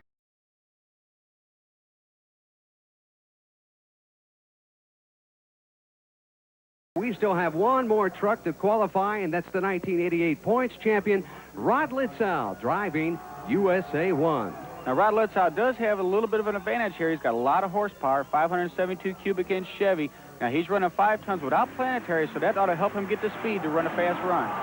Oh, a little squirrely on that first jump. Yeah, he bounced a little bit crooked coming off that first one. It might make it a little hard for him to line up for that second set. And looks like he gets little problems there, but he pulls out of it real nice. Unbelievable. Rod Litzow, USA 1, fastest qualifier, ending things up there on 2 wheels and powering out. What a run. Excellent driving, Stan. As you can see here on the first set of cars, he has a nice jump, but it throws him to the left just a little bit there with the rear tires. But he did line up for the second set of cars, but when he did land on here, he got his weight thrown over to the one side a little bit. As you can see, the tire got real close there to the fender well, and that's going to throw him up to the left-hand side. But with the horsepower he's got, he's able to pull out of a situation. Let's go down trackside with Mike Goss. Now, the last time you raced, you smacked a wall in Chicago. It didn't look like you're afraid of it this time. No, I'm not afraid of the truck. What happened there is I came out the first set a little bit crooked, and so try making up for that. I hit the cars a little sideways, threw me into it, but at the speed I had, I was able to pull out. Now, you actually had to hit the throttle down here at the finish line to stay on all 4 wheels, didn't you? Oh, yeah, that's the only way the truck will pull itself out. It's like before we found, if you let off the throttle, it'll cause you to roll. If I stay hard in the throttle, it'll pull the truck straight again. Can you win this thing? That's why I'm here. Well, no doubt about it. Rod Litzow has established he's the one to beat. Stay with us, folks, here. I've raced him before. Let's see how this goes. And there's the green light. Doug Spanier taking off the lane he likes, but here comes Rod Litzow. Yeah, he's having a little problem in that lane he likes, and Litzow here just takes a tremendous lead. Whoa! His back end came up in the air a little bit. Whoa, USA 1, the win, nose first. We'll see here on the replay now. And USA 1 take off against Master Disaster. They're side by side across the first set of cars. Now, as soon as they get down in between these 2 sets, now this is where Litzow takes advantage of his horsepower. Now, of course, with the speed he's got, he doesn't quite clear the cars. Now, watch, when his back tire just barely hits that last car, that's what throws his back end up in the air, but he stays in the power and comes right out. Exciting win for Litzow. Let's go down trackside, Mike Goss. Rod, you looked real smooth till the last set of cars, and it just keeps throwing you off, it looks like. Well, what happened there is I didn't quite make the last car. My back tires caught the last car, throw me into a nosedive. And then I just got to ride on the front wheels and pull it out. I know it gave the guys a little scare here, but I pulled it out of there. Okay, now, how fast do you figure you're going down there? Well, I'm topping the truck out right now. I should be getting close to 70 miles an hour out of it. Here, taking on Nightlife, Dave Wysori. Rod Litzow in USA 1 against Barely Tame. Now, looks like Wait a minute, what do I see underneath there? He's having a little problems getting started, Stan, and that's Pablo Huffaker over there giving him a hand. I think they're helping him get a jump start. Well, indeed, Rod Litzow is having a problem. See if he can get it corrected. Now, Rod Litzau's got to keep this vehicle straight in this round. He's going up against Barely Tame. Now, he is fairly new, but then again, if he goofs up and something happens with Rod's truck, Barely Tame could win. Well, we're going to find out in a moment. Barely Tame, Randy Spanier, he's only 20 years old, up against Rod Litzau. Here we go. There's the start. And of course, Rod takes an early lead. Now, he's just got to keep it. He's going to take it pretty much nice and easy. He's not clearing a whole lot of cars, and he lands and takes the win. He sure does. Easy win, really, for Rod Litzau in USA 1. Of course, it was easy, Stan, but he did have to keep the vehicle under control, so that's why he did not keep the throttle down the whole way through. Comes across the first set nice and easy, hits the second set, not a whole lot of air. He lands about the second car from the end and takes the win. Puts him into the finals. Here's Mike Goss. Rod, you had some problems getting started down there. What was it? Well, it was a combination of my starter getting hot and those new kill boxes were running. I didn't have the switch on it, and it was just running around trying to get ready, a little antsy. I just realized I've got it running now. Hopefully, the starter does get hot and it causes a little problems, but we should be ready. Okay, a nice smooth run that time. I'd say it's probably your best one. Yeah, I backed him off a little bit on that one because I knew I ain't quite clear in the cars with the gears I got, so I'm just going to back it off a little. I went for my fastest run of the day, and I think I'll hold it there. To me, the most important thing right now is concentration. Your reaction time is very critical here at the start. Now, this is where Rod Litzau might have a little advantage over Wyzorek. Now, Wyzorek's new at this. Now, he's going up against the champ, and let's see how well he does at this starting line. It's time now for the showdown in the border town, and there's the green light. Here we go. USA 1 is out in front over that first jump. He's way ahead of Dave Wyzorek, and he's got a lot of air going across the line. And there's our winner, Rod Litzau, USA 1 championship round winner. Good run. It was a great run, Stan. As we'll see here, Litzau comes across the first set of cars nice and smooth. He gets a little bit of air on the bounce, but look, his tires are on the ground. He can get his speed before he hits the second set of cars. Now, coming across them, he doesn't clear them, but he keeps it nice and easy to go across the line. And he powers out across the line there. Great run. Now, what about Dave Wyzorek? Now, he had a little bit of problem here on the first set of cars. As you can see, he's bouncing a little bit too much, and he gets a little sideways, and he's got to let off the gas a little bit, so he's losing a little bit of power right there, and he's losing his speed, and that gives Rod the win. Okay, it was a tremendous final in El Paso, Texas. Our runner-up, Dave Wyzorek. Dave, you pushed the national champion to the limit. Well, I wanted to give him a good run, and he got me, but one of these days I'll get him. Okay, good luck to you later on. Thank you. All right, our champion, it's his first win of the season on the TNT Monster Truck Challenge. Rod, you had a rough spring. You've got to feel pretty good about this. Yeah, it felt good to finally come out with a win. You know, I'll be outdoorsy in that again now. I hope we can just keep on this track. I'm behind a little bit, but I'm going to push the truck, and I feel good when I'm outside, and that's what I'm going to do. Okay, let's go back to Stan. Thanks very much, Mike. Congratulations once again to our winner, Rod Litzau. At El Paso, Texas, and had a good weekend, although it was kind of scary for him, Army. Things got hairy in El Paso for USA 1. Yeah, USA 1 trying to march back into the winning form, and look at this qualifying run. In, out, almost over, and Rod Litzau powers that Chevrolet out. What a weekend for this kid. Then matching up with Nightlife, getting his first points win of 1989 as he comes away with the victory over Nightlife to take it at El Paso. And believe me, that word traveled back to Louisville awfully quick. USA 1 is on the mark. Speaking of on the mark. Now down there with TNT Motorsports, Mike Goss. Mike? Thanks, Stan. And with me now is your defending national champion on the TNT Monster Truck Challenge, Rod Litzau, driver of USA 1. Now, Rod, what kind of changes have these other drivers made to their trucks in order to be competitive with you? Well, everybody's making quite a few changes this year, not only just updating to 89, but we're starting to play with the suspensions. A lot of drivers are doing that. We're going to a little bigger motors. Everybody's moving up on motors and stuff right now, and basically they're just updating everything they've been running with. Now, what have you done, you and your owner, Everett Jasmer, to get your truck in shape to defend the championship? Well, we're building an 89 right now, but we'll just wait till we bring that out before we say anything more about it. Well, a lot of secrets about that new Chevy coming out for Rod Litzau, Rich, but as the crowd settles in here at Sunland Park, we'll take a look at USA 1 as he prepares for his qualifying run. Definitely the truck to beat tonight here at Sunland Park. That's right, Stan. Now, everybody's going to be going after Litzau here. He seems to always have the fast qualifying time. Let's see how he's going to do on this run here. He's got a lot of horsepower, 572 cubic inches. He's running 3 Predators. Now, he's running straight 5-ton axles, no planetaries. And that's one thing that gives him able to get that kind of speed up like he had right there. The fast qualifier tonight so far. He's always a crowd pleaser, Rich. He is. He does an excellent run here. Across the first set of cars, just a little bit of air. He bounces a little bit, but as soon as he hits the ground, all 4 tires are like glue. As soon as they hit the ground, he's able to get the speed up and go across the last set of cars, just barely touching that last car. And when he comes across the finish line here on the 2 front tires. Well, as our capacity crowd settles in, Rod Litzow is going to take a moment to head the USA 1 back for the start of round 1 in just a moment. Disaster driven by Doug Spanier out of Albany, Minnesota, and a guy who's used that kill switch often. That's right. Rod Litzow's flipped USA 1 a couple of times. Now, they had used that kill switch to kill the fuel pumps, to keep fuel from spreading all over the track in case of a fire. Of course, we'll see right here. Looks like Spanier's having a little bit of problems going up against USA 1. And Rod's got a great lead right there across the finish line. But I think there was a few problems with Master Disaster. You're right. Definitely problems for Doug Spanier. Well, let's take a look at Rod's run here first. So across the first set of cars, he hits that exit ramp just perfect. Right there, he just kicks it in, and he gets that horsepower, turning them big tires over, and that's where he gets the speed up to clear all these cars in the second set to cross over the finish line. Now, he just barely catches that last car, and the suspension's working real good as he comes up there. Now, when he lands on the ground, he'll bring it down on all 4s and cross the finish line. Well, Rich, as Litzow went across the finish line, Doug Spanier took Master Disaster, kind of parked it across the guardrail. Yeah, he did there, and what had happened, he lost it on the first set of cars. He got a little crooked and got crossed up, and in turn, he couldn't quite hit that second set of cars. We'll see here where it all started right there. He didn't land on the other side of cars. And you see right there, the rear steering kicked on him a little bit. Now, that's what happens when you don't get lined up for that second set of cars. He didn't have enough time, and in turn, he ended up going through the guardrail. All right, here's Mike Gotz on a trackside with a kind of shaken Doug Spanier. That's the first time I've ran with him, and, you know, from what I can see, he's going to be a tough competitor.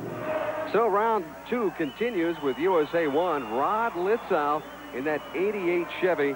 A lot of horsepower there, and he'll be taking on Pablo Huffaker and just showing off in that 89 Ford.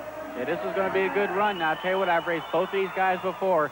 And here's one thing that Litzow will do. Now, he doesn't own this truck. Now, Pablo owns his truck, so he might be a little more easy on the equipment.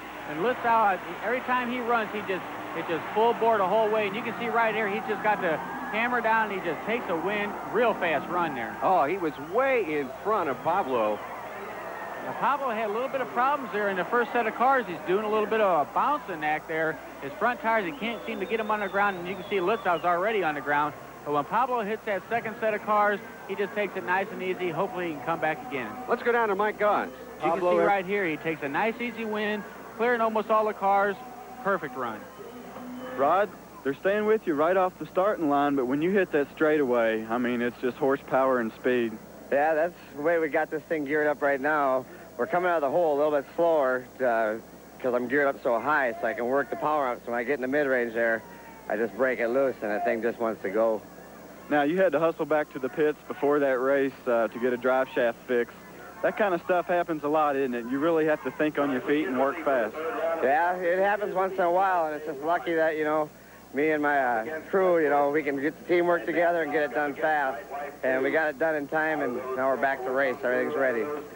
Well, let's conclude with round 2, and in a bye run, it's going to be John Breen out of Jefferson City, Missouri, in Mad Dog, and that all has to do with round 1 you see here. That's right. What happened with Master Disaster, since he did go out of bounds and he was disqualified, he should have been the one to run against Mad Dog, but since he's disqualified, Mad Dog gets a bye.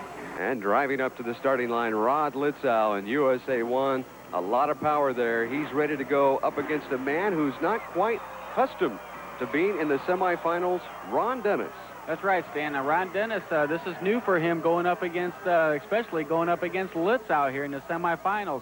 Now, he's been doing real good in that left lane, but I tell you what, he's going against Litzow. He might be a little bit intimidated here going against the chase. You can see right there, he's got all kinds of problems there in that lane. Now, he did real good in there earlier, and it seems like he had all kinds of problems, bouncing like crazy. Easy win for Litzow. We got a problem here. It looks like Leadfoot's got a little bit of a problem. Now, I'm not sure if he's going to be able to get it started again. As we'll see right here, he just hits that last car in the first set of cars and just threw his nose way up in the air. And, of course, with the suspension not working quite right, he has a little bit of problems keeping it down on the ground. All right, let's go down trackside. Mike Goss has Rod Litzow.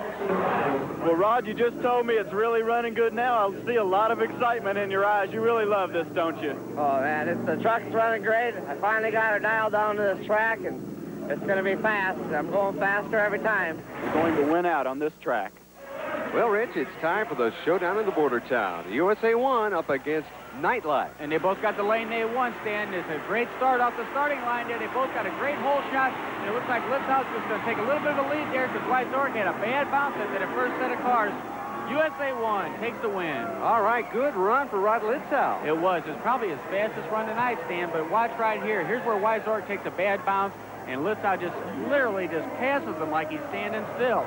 And, of course, when they hit that second set of cars, Litzow is just literally flying in the air, and Weidsorg has a few problems, and he knows he can't win it, so what can he do? Good run and win for Rod Litzow. Let's go down to Mike Goss at trackside.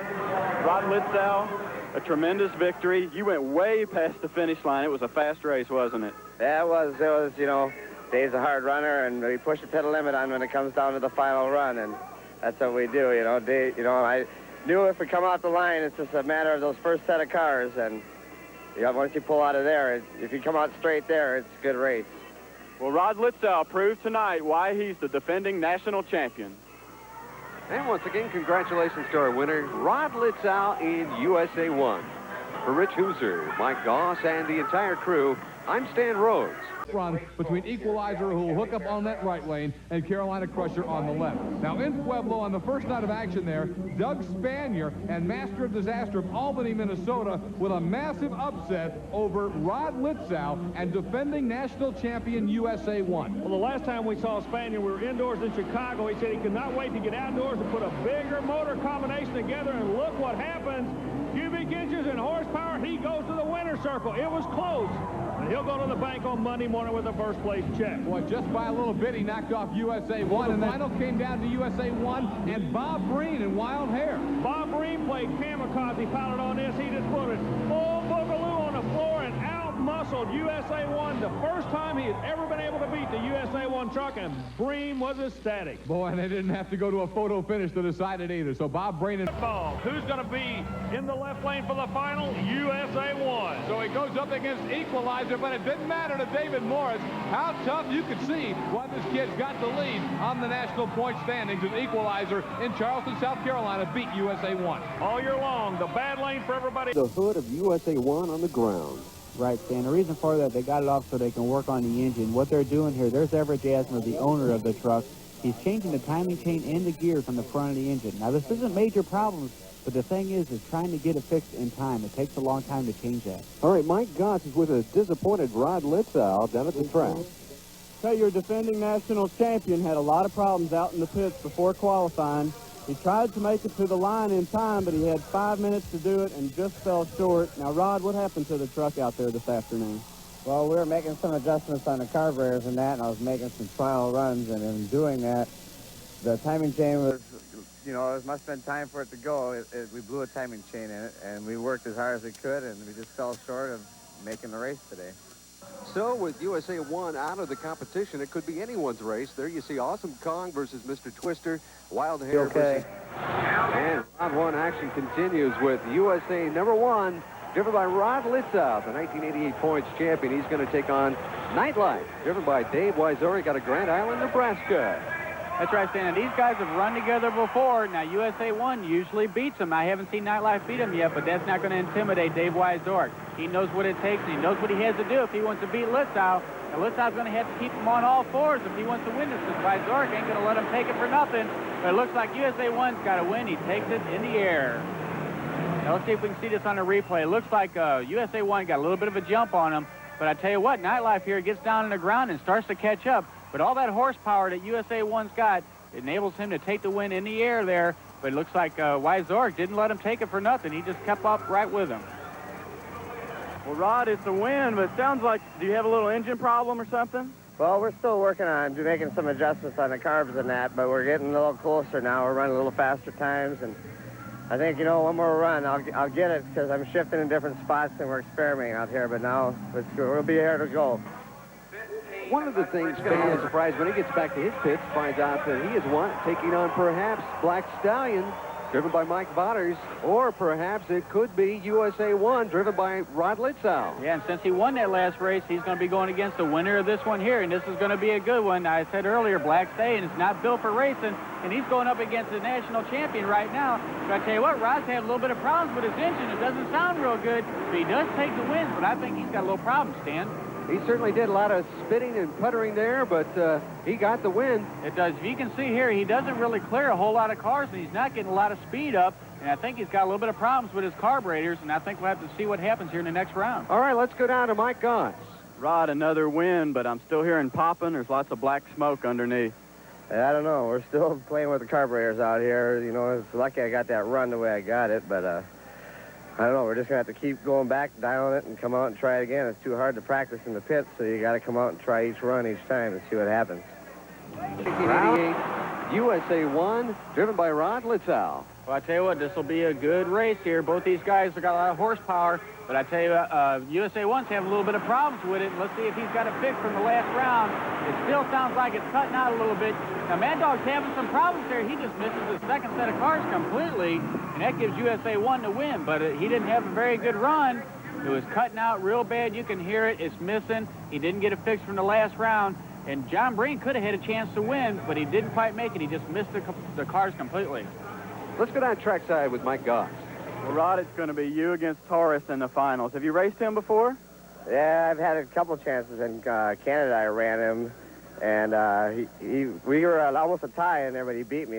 That's the first time I ran him. But the truck is a new design, and it's a fast truck, and we're having little problems here tonight, and we just can't get him quite figured out. We think it might be in the motor now, something in the motor, so I'm going to give it my best shot what the truck will do. I might have to just go back, put a new motor in it when I get done. Well, Rich, Rod doesn't seem too sure about his chances for the finals tonight, but the young man, just 22 years old. Beautiful truck going up against USA 1 by Rod Litzow. And one thing I might mention here, Taurus is the fastest qualifier tonight, so he has lane choice, so he's putting Rod in the lane. He hasn't run tonight, plus his engine's not running too well, so he's going to have his work cut out for him. And let's see what happens. Taurus has got a tremendous hole shot. Litzow did too, but Litzow having big problems at that first set of cars, and Taurus is going to take the win. I'm not sure exactly what happened, Stan, with Litzow in USA 1. Let's see if we can tell here. Over the first set of cars, he does good, but right there it just seems like he's lost power. He just coasts. Now, it seems like he's able to get it running again, but Taurus takes the win. A great win for Jack Willman Jr. out of Granite City, Illinois in Taurus. Let's go down trackside with Mike Goss. Thanks, Dan. Taurus, a new truck, takes the win over USA 1, the defending national champion. Now, Rod, never got your engine working right, did you? No, and I think in this final run, last run you always push it to the limit. I think the motor went right in the middle there. I just lost all the power and kind of came to a coast, so we'll bring it back. I think the motor went out of it now. Okay, your winner's Taurus. Now, Jack. Second set of cars completely, but look who's coming up now. Rod Litzow, USA 1, defending national champion out of Spring Lake Park, Minnesota. A very, very shaky start to the season, but he has been coming on. Well, he and the crew have been really thrashing, trying to put the horsepower down. It looks like it's working, but on that run, if you look at the front of the truck, the front drive shaft went completely away. That was a two-wheel drive run, a strong 659, and only using the rear wheels to put that horsepower to the ground, Scott. Fantastic run for Rod Litzow. I mean, he just got under 7 seconds, only man to do it. Yeah, but the problem, that may come back to haunt him later because you've got to have four-wheel drive if you're going to win. Speaking of picking up the action in the first round, we'll go ahead and watch the bye run of the defending national champion, USA 1, Rod Litzow, out of Spring Lake Park, Minnesota. Well, now, Scott, in the qualifying session, he did have quick time of the night. That's going to give him the bye, and it's a break for him. The reason being, they broke a drive shaft to the front wheels, and the crew is not sure exactly what happened there, why it broke. Now, they've been having all kind of problems trying to get the truck ironed out. A broken drive shaft is something you do not want. Litzow makes an easy pass down the right lane. Everything looks good. Buy a ticket and go sit on the other side of the fence to watch this next race. The kid out of Tennessee, your national point leader, trying to bump off number 1, the USA 1 Chevrolet, and they're off and at it. It's the defending national champion closest to you, USA 1, and the new kid on the block, the point leader, equalizer. Oh, he's going over, Scott. He lost the wheel and has flipped at the equalizer, and David Morris is on his side. The camera's getting us a good shot. We're going to get him out. looks all right, Scott. It was close. He has come out of the truck on his own power. You can see several running over to help him out. The EMTs are there. There's John Moore in the yellow driving suit coming over, another Tennessee driver, to see how David Morris is. And of course, the TNT officials on hand, and the crowd is standing after a wild ride. Army's back with us. Army, look at this replay, and we'll see if we can look at the back end go up. What happened? The truck landed good, but it took a bad bounce. The left front suspension collapsed, and he high-sided it in the worst way, crushing the right side of the truck down. The driver is okay. All the safety equipment held up, but what a ride. What a ride indeed. David Morris, he gets the win, but David Morris is out of the competition for this evening. So officially he wins the race, but since he can't come back, it'll be USA 1 and Rod Litzow moving to the semifinals. Well, like you say, the replay shows he won it free and clear, but one of the most concerned people on that track was Rod Litzow. Now, Rod's flipped the truck 4 or 5 times already this year. He was very concerned about Dave. Once he found out he was okay, he took the USA 1 and went back in the pit area. Like you said, yes, we will see USA 1 later on in competition. What a round this has been. Gary was really geared up for a great run, and really unfortunate to see it get away from him like that. But, you know, that's as big a part of the game as racing, is keeping your equipment together. Oh, yeah, and, you know, Gary doesn't break that much. As a matter of fact, I think I've only seen him have 1 major breakage in the last 3 years. But you talk about a guy that's had his share of problems right here. He's lucky to even be sitting in that truck right now. Dennis Anderson, but the situation at hand is Anderson sits on the starting line waiting for USA 1. USA 1 is having drivetrain problems. They've got the truck started to bringing it into the lanes, but the rules say you have 5 minutes in which to make the call. Anderson started, went to the lane. We're down to about 30 seconds. Can USA 1 make it? It looks like he's trying to get there, but the drama's starting to build in Richmond, and he is on the line, Scott. So we're going to have a race. USA 1, the defending national champ, Rod Litzow, and the gravedigger, Dennis Anderson, who was the early point leader on this season. Now these guys are sitting 3-4 in the point standings, so this is a very big head-to-head matchup. Not to mention the fact that the winner goes into the championship. Litzow's got the good shot. Litzow comes up, keep an eye on the gravedigger. Oh, I don't know. From my viewpoint, we're looking right down the throat of them. We couldn't tell. It looked like they were side by side at that final jump. USA 1 got the win, but there's transmission fluid pouring out of it, so it looks like Gravedigger will go to the final. Here's Army. Ron Litzow, you won the battle, but you're going to lose the war on this one. What exactly happened to the truck? Well, what I was telling you earlier, we've been busting our front drive shafts coming out that first set of cars. We're putting too much power under the front wheels, and then when it comes down, it's like a load on it. So I snapped the U-joints, which caused this time here, doing it 3 times, busted my drive shaft in half, which slapped right into the tranny in my oil pan on it, puncturing a hole in there, so I lost all the fluid out of the tranny, which I can get it back together, but I don't have enough time in between rounds to do this. Boy, you talk about drama. He just ran over here and said he's losing. Despite the flip, he still is the national point leader. Here's the defending national champion, Rod Litzow, in the USA 1 out of Spring Lake, Minnesota. Now, Scott, if he's going to defend that national championship, he's got to start doing it now. He can't wait. These other guys have caught him. They're making it tough on him, and he's having problems of his own right here in Richmond in the drivetrain category. Yeah, he's broken a transmission. I think, look, you can see him. He's done again. Army's just, he just can't get it going. Every run the truck has made, he's twisted a drive shaft, either the front or the rear. I don't know what the problem is. That may be it for USA 1 today. Very bad break for Rod Litzow. They're treated to the best of each kind of sport. We're ready for the first round. Now, when we showed you the brackets before the break, you may have noticed USA 1 was indeed not in the brackets. That broken transmission has knocked him out, so the defending national champ continues to have problems and will not be in the competition today. All right, a bye run for...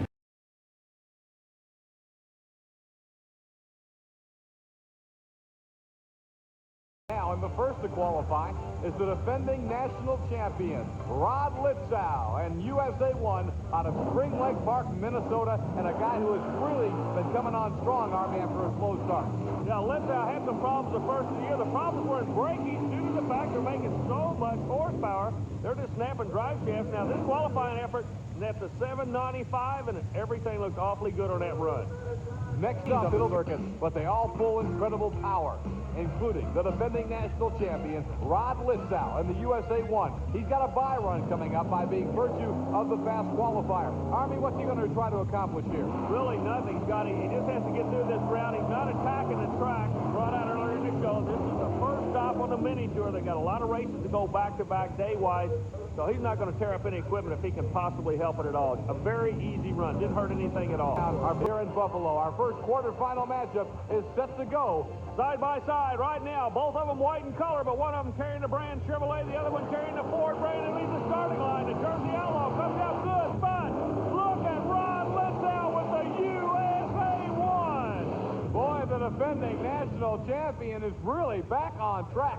Outstanding run for Rod Litzow and USA 1 as he dispatches the Jersey Outlaw Ford. Right now, we're going to check in with Army, who's going to go over and see what Mr. Litzow's got to say. Rod, working your way through the field of a real tough situation here. The track looks awfully airish out there tonight. Everybody's going straight up.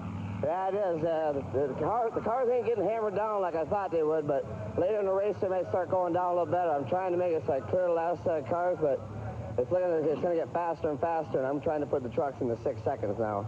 On against Andy, Brass, and Bigfoot.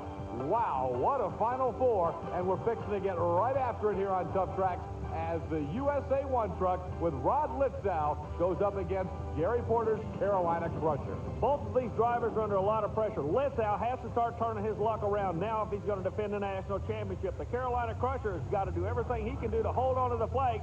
He won last week. Would like to make it 2 in a row. Let's see what's going to happen. They lead side by side, but what a run by USA 1, Scott. Look how smooth. Whoa, he's in trouble. That's spooky. Now, we're down at the end of the track, and these guys are coming past us at about 60 miles an hour. That is what you call a statement. The defending national champion making a statement to your current point leader. Side by side, and it was all Rod Litzow and USA 1. And I think at this point, Gary Porter said, I'll just save the truck. Yeah, the handwriting was on the wall, believe me.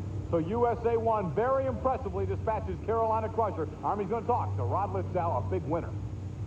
Now, Rod, your truck has always run flags on the back. We see the Heartbeat of America, Chevrolet, True Value Hardware, your sponsors, but you've got a chance for the first time this year to put the winner flag on the back of this truck. You are going to the finals. Are you going to be staying on that right side? Well, the way I'm feeling right now, it's hard to explain, but I just can feel this track. I'm feeling good. I know I'm going to do it. I'm going to do it for True Value and Chevrolet. I'm going to put it all together tonight. Rod Litzow, Army, it's USA 1 against Awesome Kong. Both of them Chevrolets. One of them a front motor, one of them a rear motor. Both going after the first win of 89. They lead the starting line side by side. First jumps are clean. Second jump, Scott, who is it? It's USA 1 by about a half a wheel length. Rod Litzow is back. USA 1 takes the victory, and a big win it is here in Buffalo. Let's go over to Army with your winner, Rod Litzow. Rod Litzow with USA 1, I'm going to present you the flag. The first time you've ever had an opportunity to carry the flag, and believe me, you earned it. Thank you. This is for True Value and Chevrolet and everyone behind us. We're going all the way from here. You and your crew chief, Steve Wilkie, seem to have a handle on this thing from the word go tonight. Yeah, that's the name of the game. If you got good teamwork out here and you feel good, comfortable together, everything starts running smooth, and all we have to do is concentrate on winning. That's what we're here doing. It was 1 year ago tonight that you started your move that netted you the national championship, the first national championship ever in the monster truck races. You've had your share of problems this year. You and Everett, Steve, and a crew back in Minnesota have been working awfully hard. Is the same thing going to happen? Is this the turnaround point for USA 1? Are you going back for that national championship? Well, I want to say yeah, because we finally figured out we got everything set. We're running strong. The truck just checked out perfect on this. We made another test run here. It ran all night. Not a problem. So I feel we're going to go all the way out right now. It's going to be tough to beat us. Tell you, you've always carried a Chevrolet flag. You've always carried a True Value Hardware flag. Congratulations, you get the winner's flag tonight. Thank you. It feels great.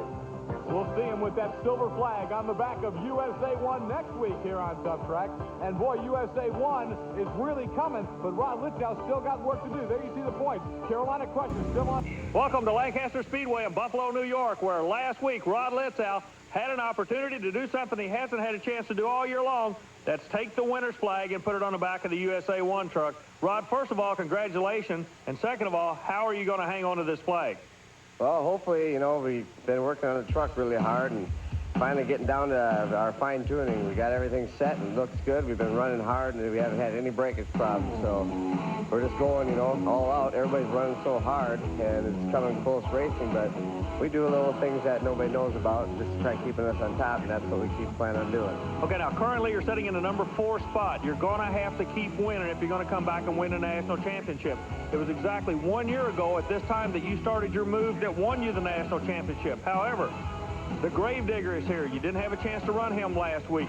You've got the Carolina Crusher. You've got Awesome Kong. All these fellas are coming after you, and they are going to do anything they can to put the USA 1 on the trailer and not let you have that national championship for 2 years in a row. Yeah, I know they're all strong runners in that, but when I go out and race, I basically just put it in my head. I run my own race. I run the truck as hard as I can every race, and the truck has been running good, and hopefully we'll just hold it on top all the way through. You can see the stratosphere on that one. Oh, my. Boy, that was amazing. Here comes Rod Litzow. 14,000-pound Gravedigger, 70 mile an hour, 30 feet in the air. That's just the start. Let's see what Litzow's going to do. Now, remember, Litzow took his first outdoor win last year. He's trying to work his way back to defend the national championship. He's got to start with qualifying, and look at the lead he gets. They are flying in Buffalo this week. They are just flying almost over all the cars again. Litzow, that'll be second to Andy Brass. You know, Dennis Anderson actually had the quick time, but he's obviously out tearing the truck up. So it is now number 1 in qualifying time. The Bigfoot truck number, if he can make up some ground in the national points race. Well, I believe the way things are going right now, we'll be in the top 5 by the end of the year. We're right there close right now, so I think there'll be no trouble being in the top 5 by the end of the year. I think I can, the rest of the people are running pretty hard. People having trouble with their trucks. I think we built the truck tough enough to take the whole season with no damage at all. If you want to move up, here's a way to do it. Beat USA 1. It's Clydesdale and USA 1 ready to go side by side. You got to remember, Bennett Clark, if you got to remember, he used to ride Brahma Bulls. He said monster trucks are just as thrilling. And look at them. Bennett Clark had the best seat in the house for that run. Wow. USA 1 does it again. Rod Litzow is looking so tough in Buffalo, New York. And we might want to watch that right lane. It looks like that's the hot setup. Rod Litzow with the victory. Here's Army and Rod. Rod, you advanced with a 7:06. What did it feel like to you out there? Well, the last set of cars is throwing you a little bit wild yet, but, you know, as you go through the night, you get a little more used to it. Feel the track every night goes the same, so I hope next race I'm just feeling it to the finals. When you left on the starting line, when you got to the first set of cars, we could hear you shift. You actually shifted on top of the cars. Is that what you're trying to do, is to get to a higher gear quicker to get the ground speed? Yeah, actually, like I'm shifting twice before the first set of cars. And when I'm on, like on a down approach, hitting in the middle, then I hit my last gear. And I got enough tire speed, that's what straightens the truck out. And then I go for the last set of cars in my last gear. Everything's okay on the truck? Yep, it looks like it. It's been running great. The USA 1 win over Clydesdale wraps up the first round of competition, so we'll have the quarterfinal action. We'll see him in the semifinals. Our last quarterfinal matchup, USA 1 on the left-hand side of your screen against John Moore and the no-problem Ford Bronco. You win the national championship by winning 1 race at a time. Right now, USA 1, the Chevrolet is taking a no-problem Ford off the clearance. But the beautiful plaster-painted red, white, and blue Chevrolet, he's going to march into the next round. Looks like he might be going against the Crusher. USA 1, Rod Litzow getting the victory over John Moore and no problem. We're going to look at it one more time as USA 1 comes out, gets a good shot. You can see the no problem Ford Bronco is still straight, but doesn't have the speed build up. And then into the air goes USA 1. He's got it won. John Moore slips off the side of the cars, but he's okay. Litzow is looking good, looking strong. And Army, he's one of the final 4 as we go to the semifinals. Andy Brass will be coming back in Bigfoot a little bit later, Army. I'll tell you what, Scott, the mind game has already started. Litzow had lane choice, and he comes over and goes to the left lane, knowing if he's going to go against Bigfoot, he's going to have to run in that lane in the final. So the mind game's going. Also knowing Carolina Crusher is run strong out of the left, he's forcing Porter to the right. Everybody's in new territory. Who's going to take the win? It's going to be a Bigfoot USA finalist. Oh, Litzow puts it around on the other end. Where's the umpire? umpire's call. He's safe. He slid in, but Rod Litzow in USA 1 is putting on a show, and he's into the championship matchup. He'll be going up against Bigfoot. And what a sight there. He put Carolina Crusher in the right-hand lane after letting Crusher run the left all night. Litzow is not afraid of either lane. No, he's not afraid of either lane, and I tell you what, I don't think I have run so hard in my entire adult life as when he started coming down in through here like that. We're looking right down the tube at him. That kid had his hands full. The grass is getting a little bit wet out there, a little bit of moisture. That could have caused that. Army is going over right now to talk with both drivers. Well, we just had an opportunity to see what I feel like was one of the best races, and the reason being both you fellas did some heads-up driving. Gary, you're not going to make it to the next round, but you flat gave him a good run out of a lane you weren't used to. That's right. I wasn't used to the lane. He sort of played a little head game with me and putting me over there in new ground, and, you know, I think I had a real good run. Yeah, you definitely laid down a good run. We're going to excuse you. He played a head game with you, but Bigfoot's playing that same game with him. I believe that's why you went over there. You knew when it came final time, if you were going against Foot, he was going to have lane choice. Was that what it was all about, getting out of that left lane at least one run? Well, basically, yeah, it's part of that reason, and that I knew Gary, he runs real hard, so I had to throw him in an unfamiliar lane, and I ran this lane earlier, took the chance of coming over here because I have to know the lane because I knew Bigfoot had the lane choice on me today. Gary Porter is a good monster truck, isn't it? Oh, yeah, he's running hard, so that's why you have to do these little things just to keep on top. We'll see you in the final. Thank you. Challenge in Buffalo, New York, and we're down to the finals here tonight between USA 1 and Bigfoot. Last year, as we've talked about throughout this hour, Bigfoot and USA 1 met in Louisville's Freedom Hall. This was for the national championship in 1988, and Army, it was one of the wildest runs of the year. USA 1 came over, took the win, but when he landed, the left front wheel tucked in, and he goes on his head. High side to USA 1, but won the national championship with a run, and the first man to help him out of the truck was Bigfoot's crew chief himself. So the competition is so intense between these two drivers. Not only these drivers, but the people that own the truck. Ever Jasmer, Bob Chandler, they've been racing for years with the same name trucks. Now it's the second generation drivers. Who's going to win? Bragging rights. Ford versus Chevrolet. This one's worth the price of admission itself, Scott. USA 1, Rod Litzow, Bigfoot and Andy Brass. They're coming at you, Army. Litzow pulls the trigger. He's in trouble. Litzow's going over again. Rod Litzow has flipped it again. USA 1 is on its roof again after a win over Bigfoot. Here he comes out of the truck. The Army's over there to help him out. Some of the other crew guys are there. Litzow, it looks like Rod's okay. He is taking it on its roof. Here it is again. Now watch as Litzow has to give it everything he's got. He'll beat Bigfoot by a matter of inches. But to do it, he's got to flat put it hammer down. And when he does, and then hits the brake, he comes right over on his top. Watch the wheels lock. Over he goes. Oh, what a horrendous crash, and putting it on its roof. USA 1, the defending national champ, makes it 2 in a row in Buffalo, but how much damage did he do to the truck when he went over on his roof? Army's going to go over right now and talk to Andy Brass. Andy, come on. Top 10. So, Rod Litzow does it again. You can see the damage, but he is the winner this week in Buffalo, New York. Army Armstrong with your champion, defending national champion, your winner here today. Rod Litzow gets to keep the flag for the second week in a row, but I know right now you've got a lot more things on your mind than getting that flag mounted. Yeah, we're going to have to rush it back home and hopefully get right back on this tour. You know, we have to go as fast as we can. I'll be back home tomorrow with the truck and get going on it, and hopefully I can get this flag back because I know I'm going to have to miss a couple races again. It's going to make it tougher and tougher out here. Is there any doubt in your mind as a driver of the USA 1 truck that you can possibly come back and defend that national championship? Well, if things kept going the way they were, you know, it's going to be hard to say right now because the points I'm behind, but I did gain points out here. And depending on how fast I get back this back together, I can come back to West Lebanon and that and hopefully catch the last 5 races. I'll only miss 2. So it may work out yet. I'm hoping for that. Well, good luck. A fine job will let you. We know you got to get on the road. And once again, ladies and gentlemen, USA 1 Chevrolet Rod Litzow gets to carry that flag to the next round of eliminations. Can he hang on to it? It's going to be an uphill struggle at best. Having to miss a couple 3 in a row. Welcome, ladies and gentlemen, to Cayuga County Speedway in New York State, where Rod Litzow, last week's winner, will be carrying the flag. But Rod, to be very honest about it, you're kind of in a wounded position right now. The last run was a very expensive run, a 0.02 of a second win over Bigfoot, but a flip that immediately followed the finish of the race. Can you explain exactly what happened?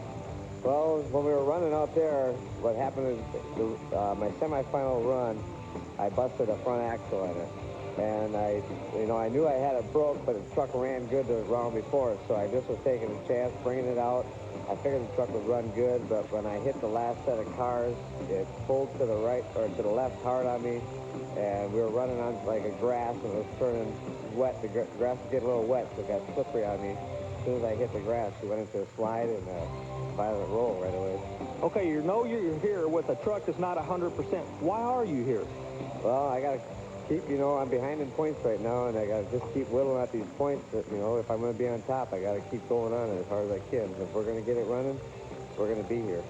Well, he brought up a very interesting point, that being points itself. All the big fellas chasing the points. Bigfoot's back on tour with us right now with Andy Brand. Second fastest, behind only that outstanding run from Steve Kane and Awesome Kong a moment ago.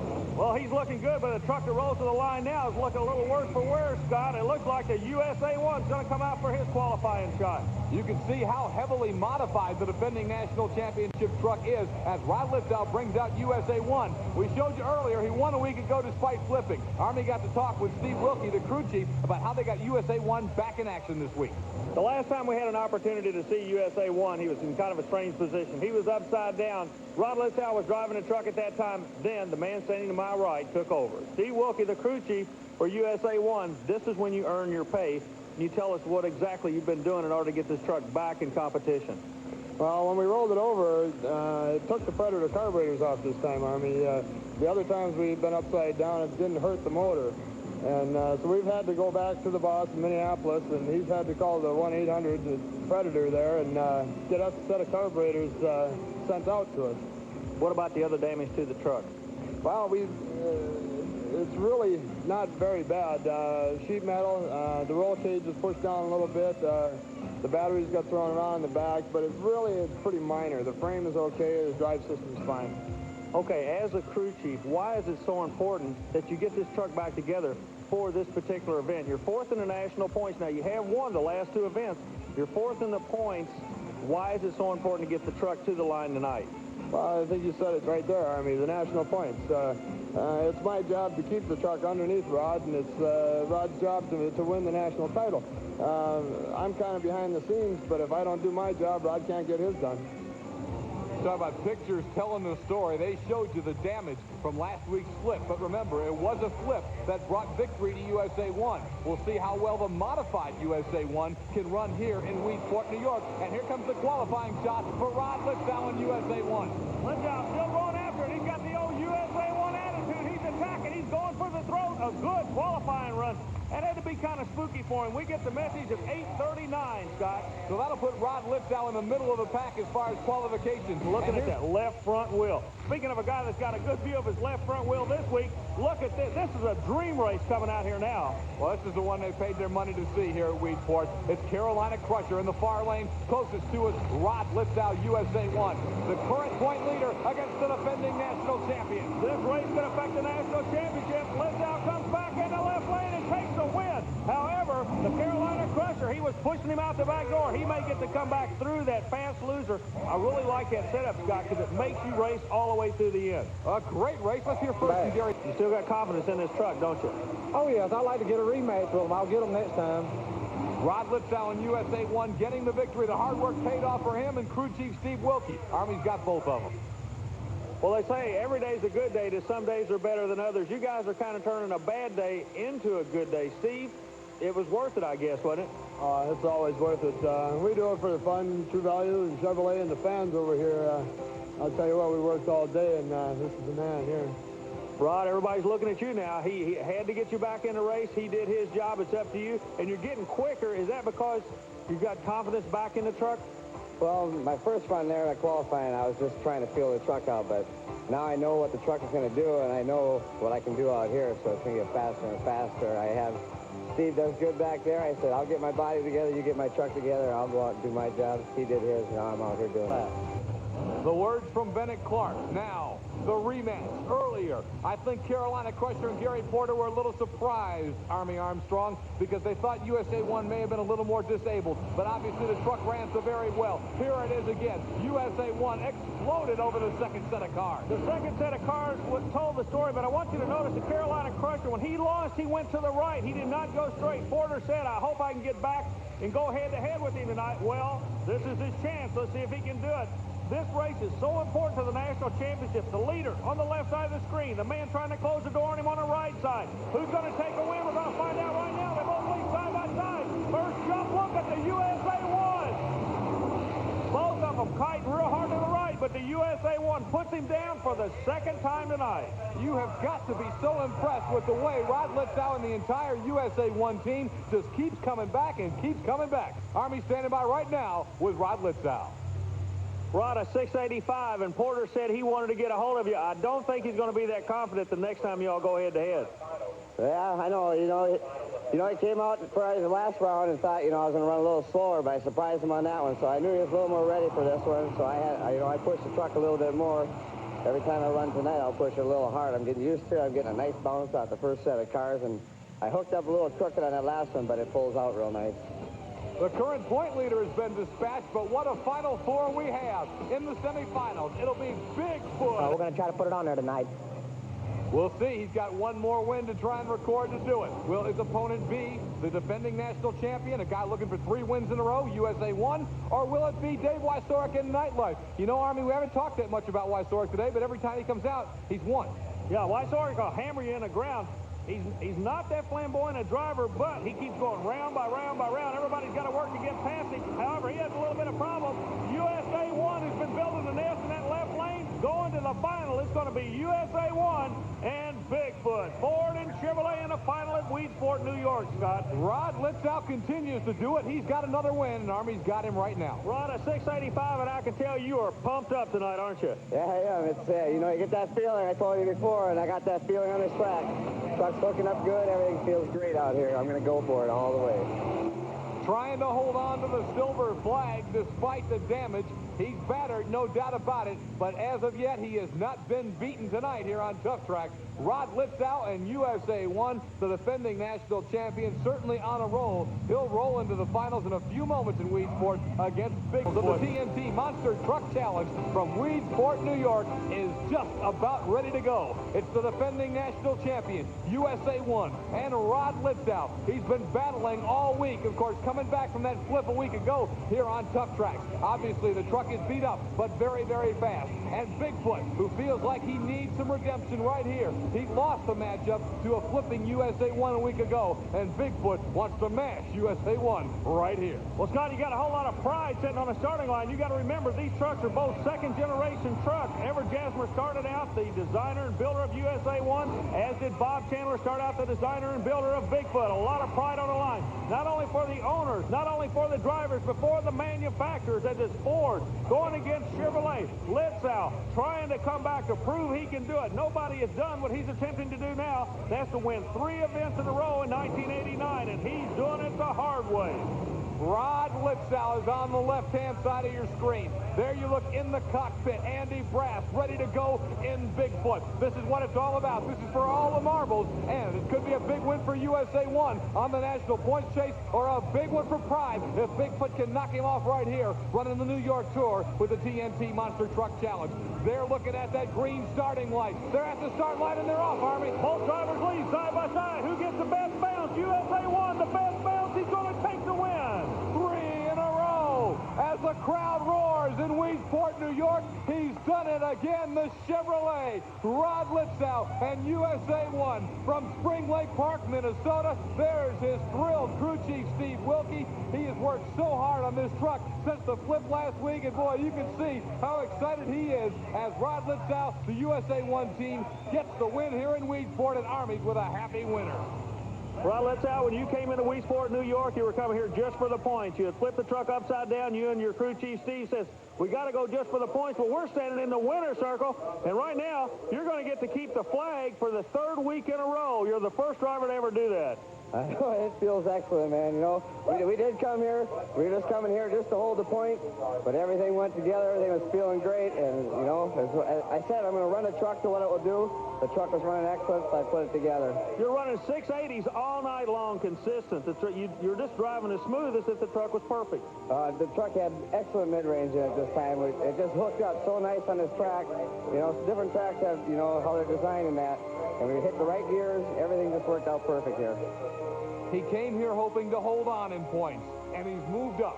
USA 1 and Rod Litzow has overtaken Dennis Anderson's Gravedigger and moved into third. So the Virginia-based Gravedigger is going after the Minnesota-based USA 1 vehicle. Now keep in mind, this is the only truck to win back-to-back 3 times this year.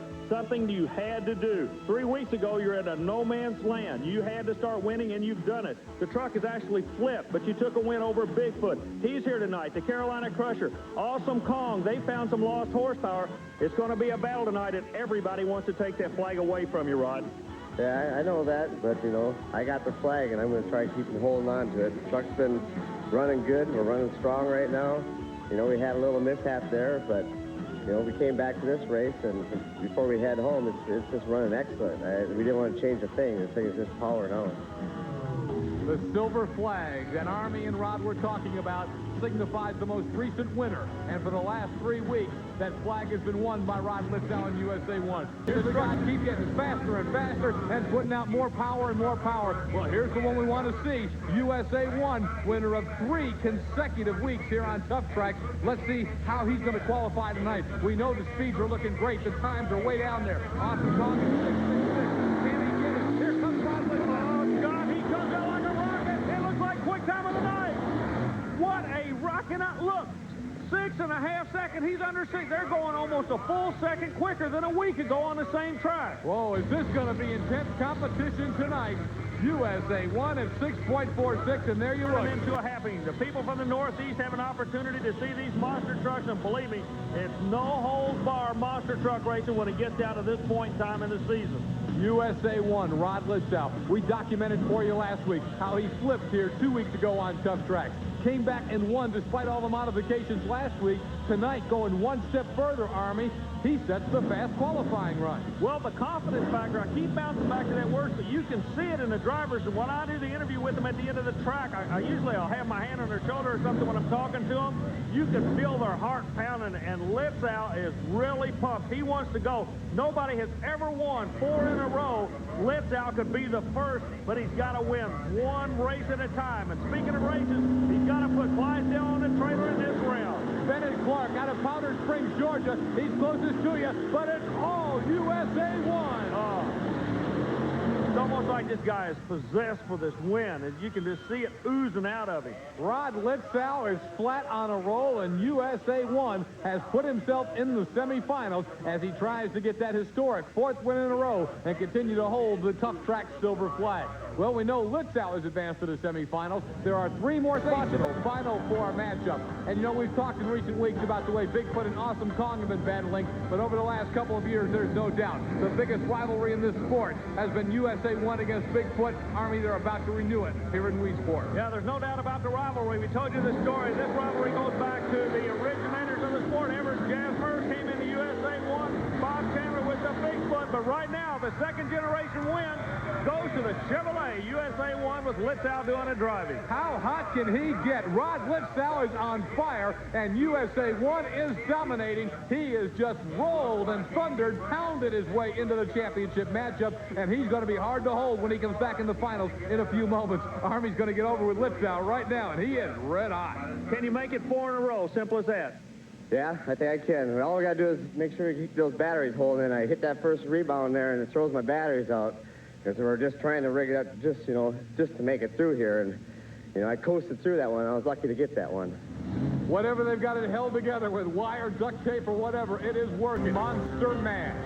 The finals of the TNT Monster Truck Challenge. The championship side-by-side elimination between the defending national champion, USA 1 and Rod Litzow out of Spring Lake Park, Minnesota, and the current national point leader, Gary Porter, the Carolina Crusher from Weedsport, North Carolina. Well, all the Chevrolet people, they've got to be tickled to death right now. We're going to have an all-Chevrolet final. Carolina going against Minnesota. Both of them run basically the same kind of trucks. The engine's located in basically the same position. The big difference right now, one of them's your national points leader, and the other one's trying to catch him. Let's see what's going to, it's going to be a war. USA 1 goes to the right lane. Carolina Crusher's working the left side. They set pace down the line there. Oh, God. Let's see if Carolina Crusher can pull the momentum. Litzow got the early shot. He's done it again. Making 4 in a row for Rod Litzow and USA 1. Stop, that's the first time ever anybody has ever won 4 events in a row. A tremendous accomplishment, not just for the wins, but for the way they had to do it. They had to fight and claw to get anywhere near the top. Championship. Look at the crowd, Richard.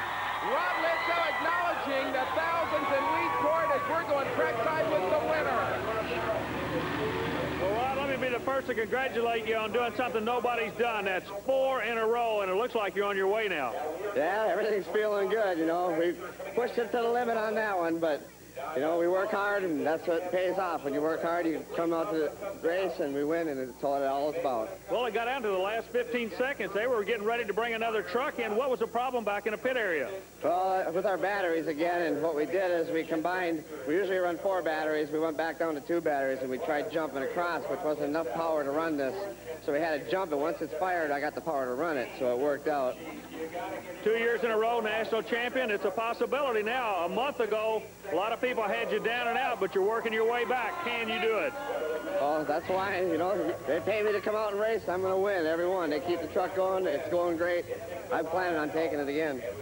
Well, as we see a replay here, Rod Litzow, crippled, broken, but he is racing in the finals, and as they come across these junk cars, he really shows the power.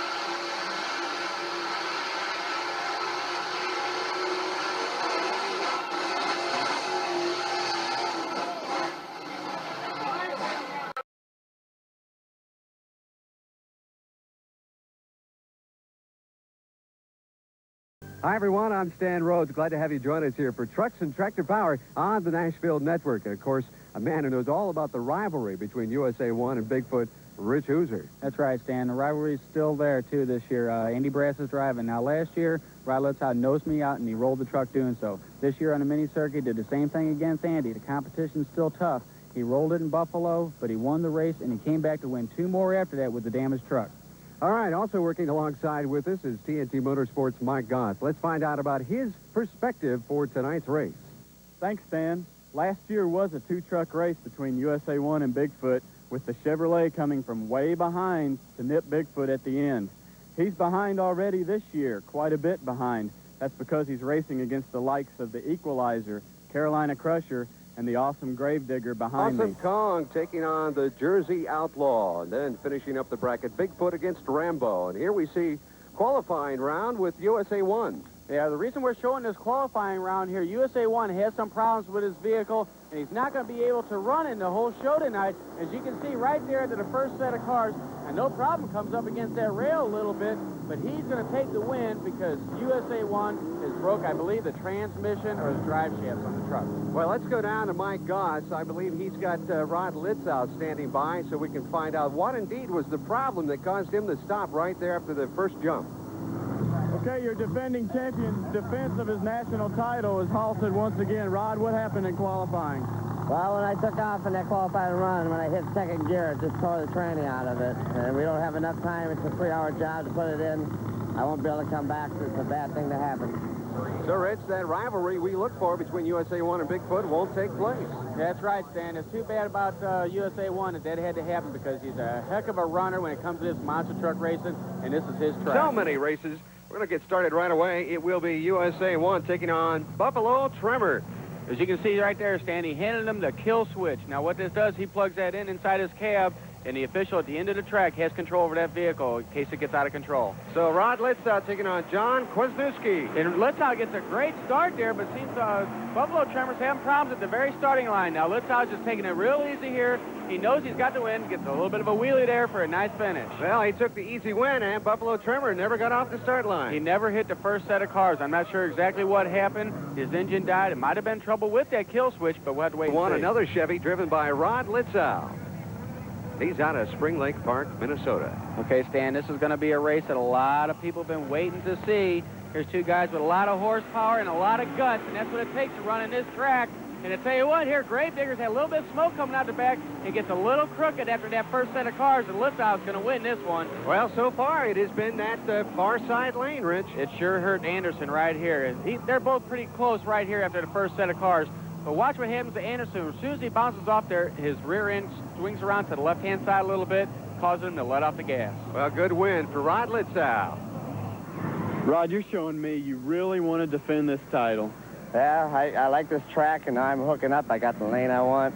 I think everything's going to go good the rest of the night. You know, Gravedigger's a hard runner, and I just, you know, that made me run hard early in the race here to see if the truck was going to react. Now I know where I can run, and it's going to help me all night. Rod Litzow taking a moment to perhaps back up a little, Rich. Yeah, and he's going to get lined up straight now. He's going up against Equalizer in this round. Now, Litzow's got his lane that he wants. He's got a lot of room, but I'll tell you what, he's still going to be a little intimidated by Equalizer here. Dave Morris, he's got a good run. So far, he's been doing great. And Litzow's going to have to do everything he can to take this win. Certainly is. So we're set, ready to go, waiting for the green light. There it is. And I'll tell you what here, it looks like Litzow got a little bit of a hole shot on Equalizer, but Litzow got a little bit crooked after that first set of cars. Look Equalizer at that. just clears the whole last set. He blows Litzow away. Unbelievable. As a matter of fact, Rich, that was a fast run for Equalizer in 8.36. And of course, and look at the lane it was in, the lane that nobody has won in tonight except for Thunder Chicken because Bigfoot broke. And Mike Goss is with Dave Morris with Equalizer. David,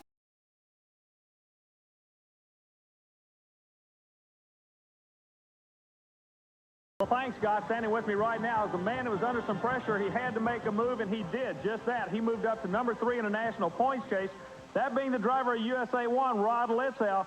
Rod, Nashville Speedway, known for speed, but they're trying to slow you down here. How do you feel about this track? Well, this track they are trying to make it, you know, a little bit slower, but it's going to be a lot of reading the track, hitting the gear at the right time, I think, and I think we can pull it off because it's, you know, it's going to be a 1, 2, 3 shot, and as long as I clear the first set is all I'm worried about, and it's going to be wide open. You and the crew sat down and kind of reestablished yourself about a month ago and said, we're going to get serious, we're going after the national points chase. You've done what it had to take. You've won every time you've been out. Can you keep doing that? Oh, yeah, I think we can. We're running strong. I feel good. Everything's going great. You know, we're the national champions. I'm here to win. Well, Scott, at this time, I'd like to introduce everyone to a new member. He's got a big grin on his face right now. He's the 11th fastest, slowest. He is the slowest at 14:06. So he got what he wanted because the pairings will be set for this event, basically. One will go against 7, 2 against 8, and on down. He knows now he'll get a middle-of-the-pack truck. This is not a middle-of-the-pack truck. Red hot, Rod Litzow, USA 1 with 4 consecutive Tough Track wins. Here's his qualifying run. Hey, he got out of the gate good. Yeah, he got out good. Look at his second jump. Now watch it. Litzow starts to roll on. What a run. A little bit of lift to the left. He's going to be strong. Wow, you talk about covering the field. He's almost 2 seconds quicker with an 8:46. There is your fast qualifier, Rod Litzow and USA 1. Let's go over to Chris Chapman for the pairing. Here is 10th with a new driver in Nashville, Kurt Fisher filling in for Bob Green. Here's Scott Narmy with first round action. Thanks, Chris. And as you just mentioned, USA 1 has been the guy making the move in the points. He's getting ready to go into action now against the bad dog, John Breen, jumping in here right now in front of a packed house at Nashville Motor Raceway. Army USA 1, Rod Litzow with 4 in a row, one of the great hot streaks in the history of this sport. Yeah, but that's not going to bother the guy sitting on his left hip being a mad dog. You're not going to intimidate John Breen. He's going to push that USA 1 truck to the maximum. He's not going to roll over and die for him. John Breen's a player. He'll run hard. He'll run you hard. Let's see what's going to happen. The 3 jumps could be a problem. And USA 1 in a little bit of trouble. John, we may have a problem here. It's did not look like USA 1 got both wheels on that first jump. Explain that rule for us, Army. The rule is, Scott, both front tires must hit the obstacle you're going over, and you must keep at least 2 tires on that obstacle. So let's see if the front tire, we're going to watch the right front tire close to the camera. Does it hit the car he's going over? Doesn't look to me like he does. Now, the left side tires, front and rear, they actually seem to come off, and he's trying to claw back on top of the cars to go across the finish line. Scott, he's going to be disqualified. So the 4-race winning streak will come to an end on a disqualification in Nashville for Rod Litzow and USA 1. He's got to be disappointed. Army Armstrong is standing by right now with the defending national champion. Rod Litzow, you said you're going to try to go back, disqualified first round. What's going through your mind? Mad, really mad right now. You know, that's what these tracks, you know, we try to hook up on these tracks, but they're designing tracks that make the trucks, these fast trucks, get out of hand. And this is what we got to go through. There's been a lot of DQs. There's going to be a lot of DQs tonight. And I don't like it. A lot of drivers don't like it. USA 1, trying to repeat, second time national champion. This is going to make it a whole lot tougher. Can you do it? We've been asking that week in, week out. You keep saying, yeah, but right now I'm talking to a different Rod Litzow. Can you still regroup and come back? Oh, yeah. I still have it in me, you know. What it is on these tracks is you got to hook up, get a good shot, and, you know, pull it off. And it swung me sideways right in there, and that's what happened. Rod thought the track was designed against him, but you can see John Breen had a problem there. He's picking up his steering belt. Army, let's watch it one more time because it's very controversial how Rod came off that second set and headed for the third set of cars. Okay, the question is going to be, watch the tire closest to the camera. Does it touch the car he's going over? It doesn't look like he does to me. He tried to crawl his way back on. 3 jumps cars.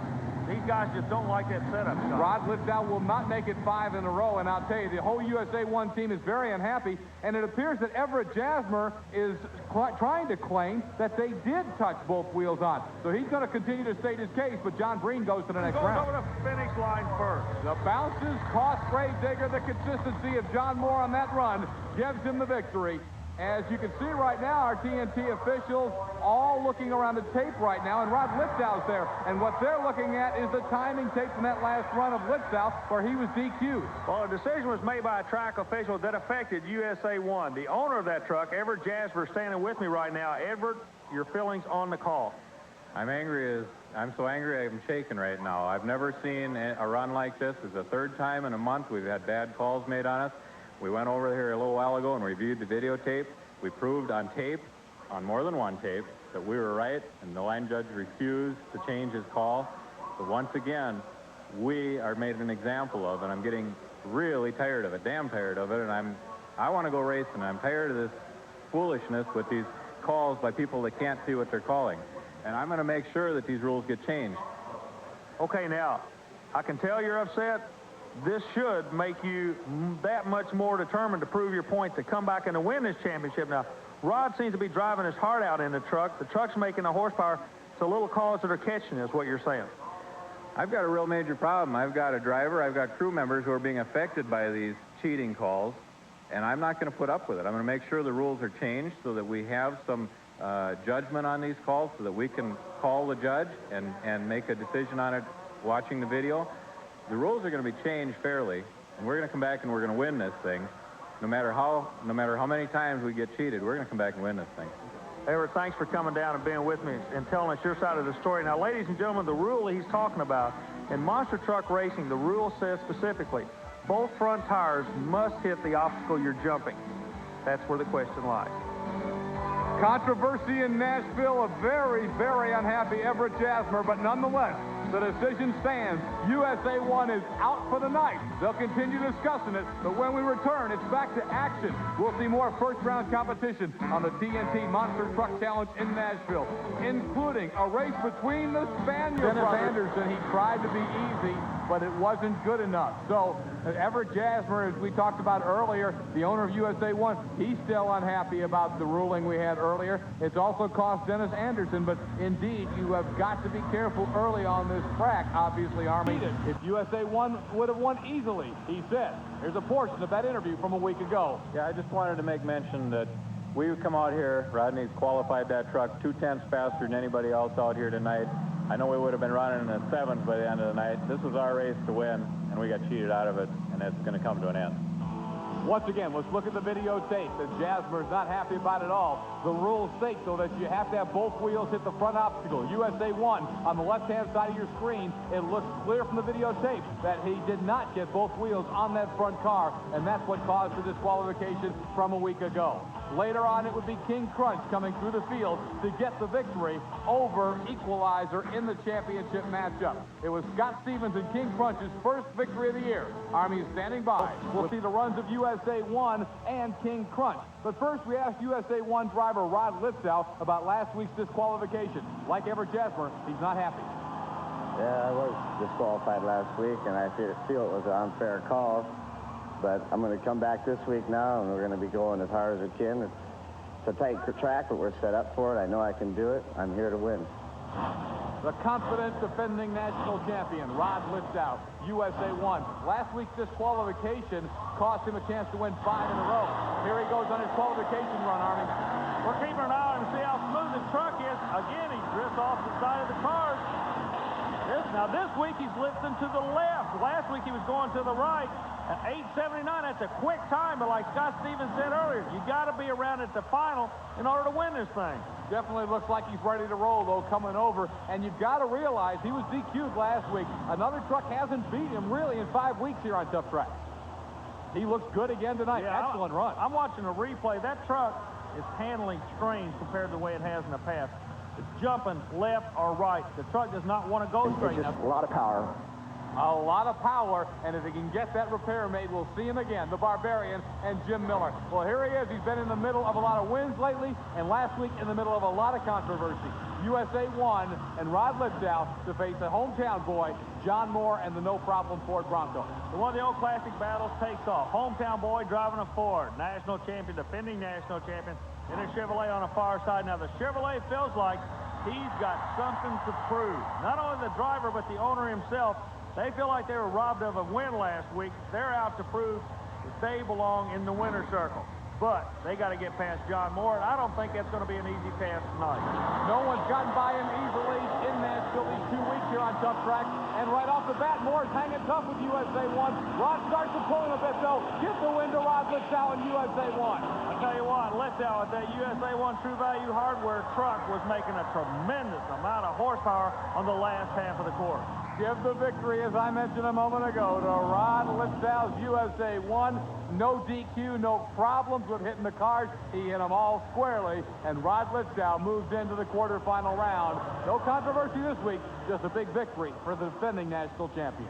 Everybody knows you're under the pressure. You've got to go for a win tonight, so everybody's coming after you. John Moore has ran you a beautiful race.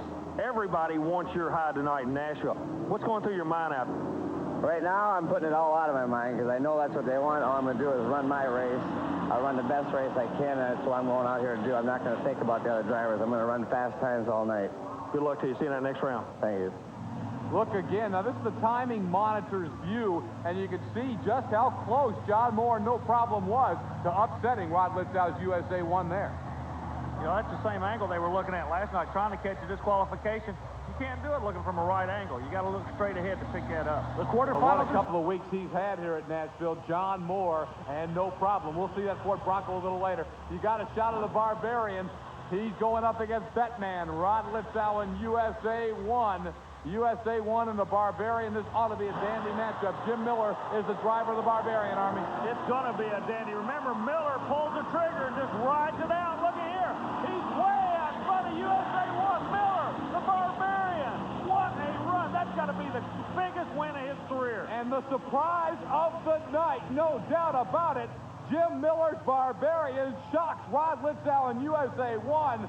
And, boy, they've got to be feeling really bad right now. They had talked about how they got robbed a week ago. This time, no robbery to it. It was the Barbarian and Jim Miller flat beating USA 1. And it looked like he missed a set of cars anyway. Yeah, well, that doesn't make any difference at this time. The bottom line is the Barbarian going to the next round, and USA 1 is not. Oh, boy, what a big victory for Jim Miller and the Barbarian. He's from Nokomis, Illinois. Yeah. And right now, here's the replay, and again, Miller's got him clean, and then Litzow missed that last set of cars anyway, but it is a clear victory for Jim Miller. Let's talk to Rod Litzow. Rod Litzow is just like the old West days.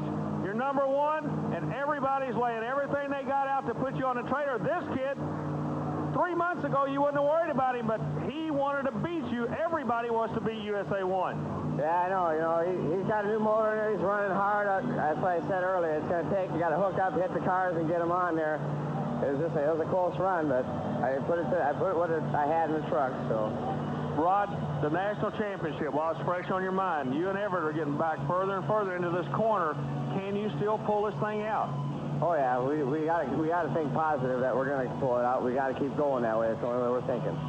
Earlier, he won 4 consecutive races. He's been cooled off a bit in Nashville, but you know USA 1 will be coming back. However, he won't be in the semifinals tonight. Let's go to Chris Chapman now. He's going to have to take on the best in the business, like that guy, the defending national champion from Spring Lake Park, Minnesota, Rod Litzow, and the USA 1. Litzow was the fast qualifier tonight, so he'll get a bye run. Let's look at the pairings in the opening round. Mad Dog will meet Mopar Magic in an outstanding pairing in our first round of competition.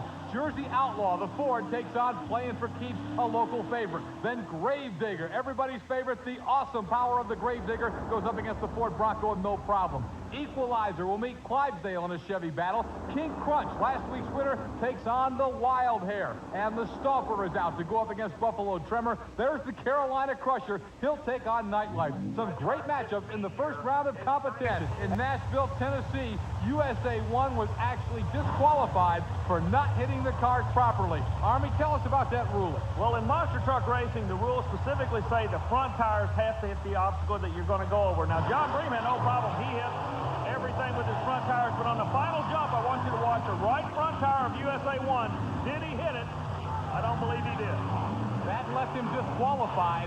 USA 1 lost, but Everett Jasmer, the truck owner, very unhappy. Yeah, I just wanted to make mention that we've come out here, Rodney qualified that truck 2/10 faster than anybody else out here tonight. I know we would have been running in a 7th by the end of the night. This was our race to win, and we got cheated out of it, and it's going to come to an end. A very upset Everett Jasmer, but again, the replay seems to show that this time, Everett might not have been correct in his assertion because it appears clear Rod Litzow did not hit that last set of cars. Nonetheless, Litzow gets a chance at revenge against Mad Dog when we return on Tough Track. Two Michigans battling for prestigious points and a national championship. And the defending national champ, Rod Litzow, USA 1. Earlier tonight, Army Armstrong, he served notice that what happened to him last week at Nashville has done nothing but fire him up. When the USA 1 team of Rod Litzow and Steve Wilkie rolled on the fairgrounds, they had fire in their eyes. They were going to prove beyond a doubt they had the quickest monster truck in the country, and that's exactly what they did. We asked Rod about his strategy for defending the national championship. Well, from qualifying, I want to get the fastest qualifying time because basically right now I'm coming back. I want to get as many points as I can. I'm going shooting for all the points, so I have to get the fastest qualifying, and I'd like to knock out some of the other guys going up the line early in the rounds. I like to get up against Carolina Crusher or Equalizer in the first round so I got a chance to put them out. That'll give me a lot more points because I'm gaining on those guys, and that's where I'm heading. USA 1's Rod Litzow, and he gets ready now to try and get a little revenge from Mad Dog. We're ready for the quarterfinals. Let's go over to our colleague Chris Chapman and take a look at how the pairings stack up for the quarterfinal round of competition. Some tremendous racing lined up for you in this quarterfinal action at the Kalamazoo County Fair. This is what it looks like. Rod Litzow, the defending national champion, takes that USA 1 Chevy truck against John Green and the Mad Dog. Our next race places Mike Wine and the Jersey Outlaw, who don't stop playing for keeps in first-round competition against crowd favorite Dennis Anderson and the Gravedigger. That'll be a great race to watch. Our next race, David Morris, the rookie racer on the circuit, takes the Chevy Equalizer against another Chevy on the circuit, Scott Stevens and King Crunch. This will be another race we want to keep an eye on. And rounding out the quarterfinal competition, it is John Gwozniewski and the Buffalo Trimmer against Dave Wyzorek and Nightlife. The first of those matchups is at the starting line. Mad Dog and USA 1. Hold shot by the Mad Dog. USA 1 trying to stay cool. Come back on him. The final jump's going to tell the story. He takes it. Mad Dog pushed him, but you've got to be impressed with the all-out attack on this track of Litzow in USA 1. Well, Rod Litzow, what a difference a week makes. Last time we saw you in Nashville, Tennessee, it was almost an embarrassing situation for you. Looks like you're working back in the right direction. Yeah, we went back, made a few other changes in there, and I'm here. I'm coming back strong. I'm going to take it all tonight. You guys are dedicated to winning this thing for the second year in a row, but luck seems to be on the other side of the fence from you. How are you going to overcome that? Well, we ain't going to play with luck anymore. We played with that, you know, long enough. Now I'm just playing my old game like I did last year. I'm coming out here strong, and I'm out here to win.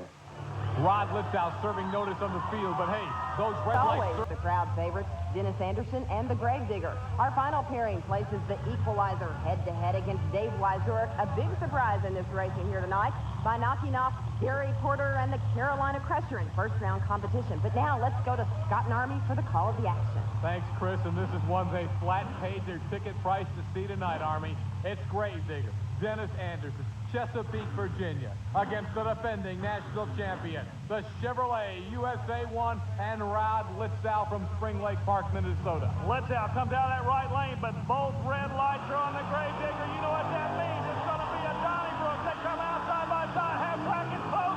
Scott, I don't know. Oh, what a finish. Whoa, what? Hey, oh, we still got problems down here trying to get the truck shut down. USA 1 finally does get her slowed. Army, I thought Grave Digger was going over. What? He came across the finish line. We're looking at the top of his truck. An awesome ride by that youngster out of Virginia. Dennis Anderson's Grave Digger, Rod Litzow in USA 1. Too close to call. And so I guess that means we're going to be going back to the videotape timing system right now, and they'll break it down frame by frame. Look at the angle of the truck, Scott. Incredible. Let's see if we can hear the time and see who won this race.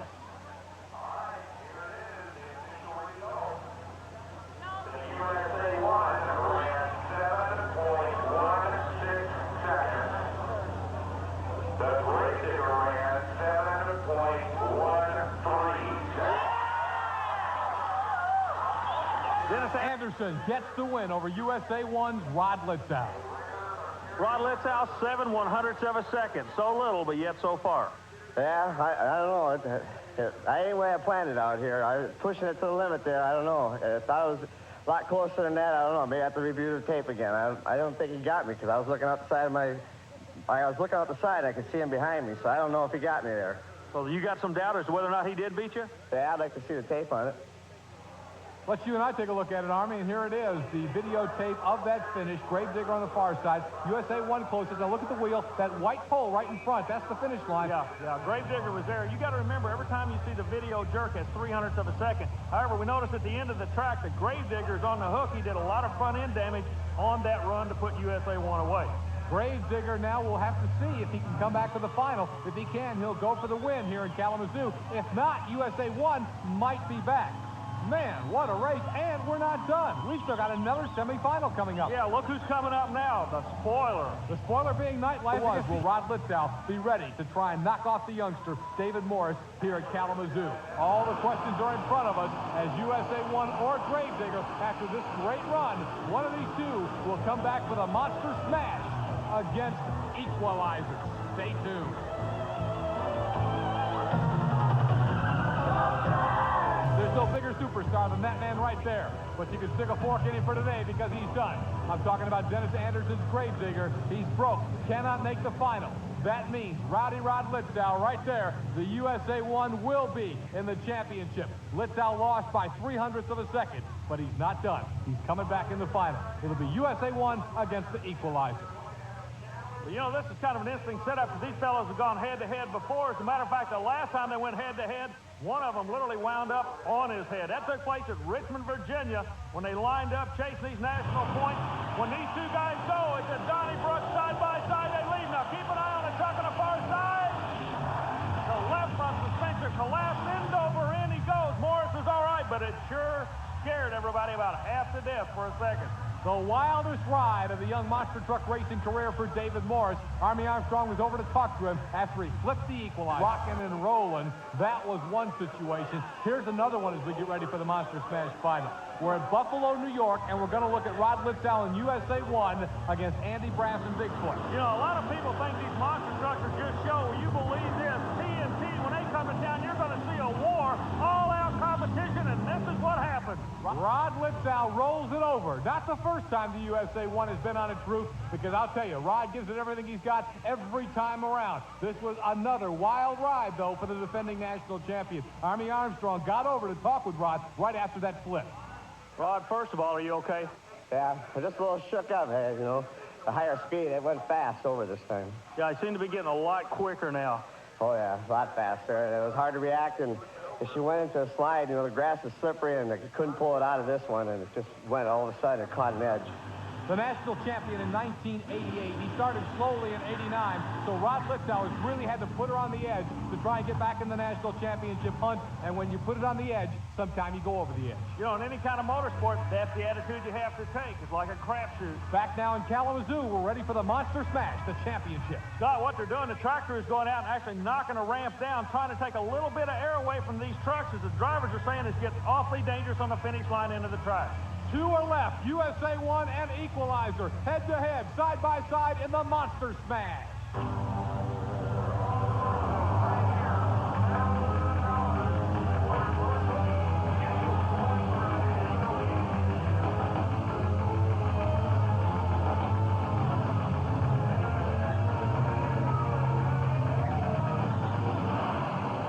They're off, side-by-side. This is the finale, the Monster Smash. USA 1 and Equalizer, Army. Litzau comes out, he's in trouble on the end of the track. Litzau goes around one more time on his top. Oh, no!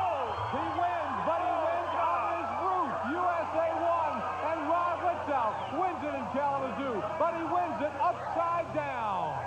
Oh, my, what an incredible finish. David Morris also got a little sideways at the end. He kept his truck on all four wheels, however.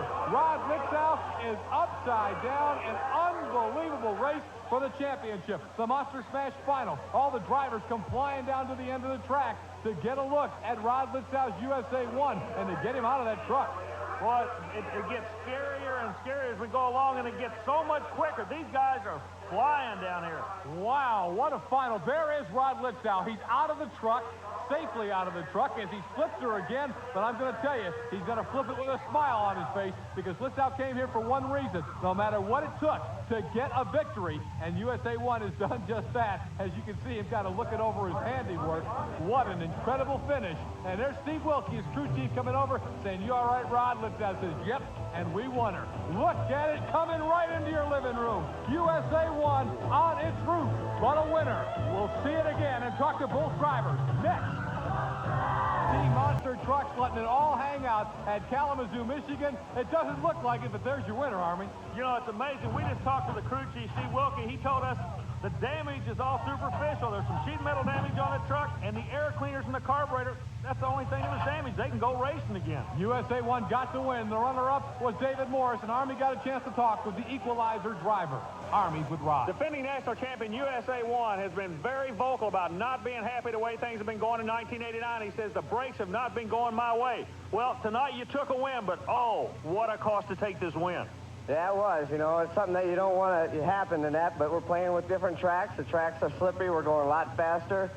But, you know, I told you earlier, I said I'm coming here to win. That's what I did. I may have taken a roller, but I'm coming back right away. Almost unbelievably, as Army pointed out, the damage is basically superficial. The air cleaners and a little body damage, and like Litzau said, he'll be back, and we know he's going to be back next week here on Tough Track. But I'll tell you, it's been a wild night in Kalamazoo, and that has meant something to the point. Here's Chris. Well, after racing here tonight, it is now David Morris in the Chevy Equalizer moved into the lead. Hello, everybody, and welcome to Kalamazoo, Michigan. As last week's winner, Rod Litzau, proves doing it the hard way does pay off. Rod, last week it looked like you laid it all on the table out there. Yeah, we did. You know, we're coming back. We're going to come back hard. You know, we're rated #1 truck. I'm the only truck that's probably taken 4 in a row. I take 4 races in a row. I'm top qualifier out here. I'm coming back. You know, it was a hard one coming back that way, but I'm coming back again this week, so I got it all back together. Rod, I'm going to be real blunt with you. If you feel like you have the best truck on this tour, why are you currently sitting #3 in these national points chase? Oh, the only reason I'm sitting there is because we did have a bad crash and it put me back some races, but that's only temporary. I'm coming back, and all I got to do is take a couple more races. I'm right up on top again. Let's talk about some of these guys you got to come back and pass. We're going to talk about the Carolina Crusher and Equalizer. They are in a dogfight on top of this thing.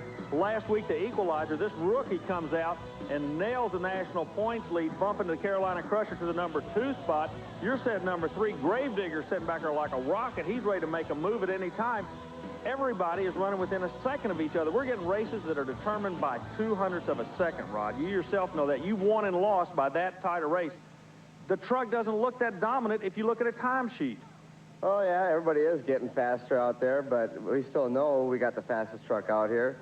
We're the strongest running truck. You know, Gravedigger, he's been braking so much, so I don't really worry about him. I get up against Equalizer and Carolina Crusher. Every match I've won most of them. Well, we're going to be keeping an eye on you. Right now, let's jump over to Chris Chapman and see what else we're going to have on today's show. Chris, we're going to start it off at Kalamazoo, Michigan, the Kalamazoo County Fairgrounds. Our second week here on Tough Tracks, watching Kalamazoo play host to the superstars of monster truck racing. Army Armstrong, when you say superstars, and you talked to him just a moment ago, you've got to start here with the defending national champion, Rod Litzow. Rod Litzow in Freedom Hall a year ago on this race beat Bigfoot for the national championship. Well, the national championship was the first ever in the monster truck competition, a brand new, fast-growing motorsport. The first national champion was the Chevrolet USA 1 and Rod Litzow. That was last year. You know, Rod Litzow flipping there to win the title, and that seemed to be kind of a sign of things to come, because in 1989, he has been in some of the most awesome flips and worst crashes. Here in Chicago, into the wall. Well, Scott, what happened in Chicago? The axle broke in the front of the truck, and the brakes won't work when the axles have gone away. Into the wall. He immediately gets together with the screw. They put the truck back together. Superficial damage, but look what happens on the very next run. He pulls up against Gary Porter. The same thing happened. He goes up, and there's a big concrete piece, and he goes right into it at the end of the track, impaling the truck. And it actually pinned Litzow in the truck for quite a while. The crews were working feverishly trying to get him out. You know, it was a situation, obviously, where a great deal of concern with the crowd in Chicago and, of course, the officials, the other drivers. And, you know, these guys aren't exactly the greatest friends in the world. They battle every week trying to, you know, take each other's money and the bread off each other's plates. But here, everybody did have to get together. They tried. They were able to get Rod out.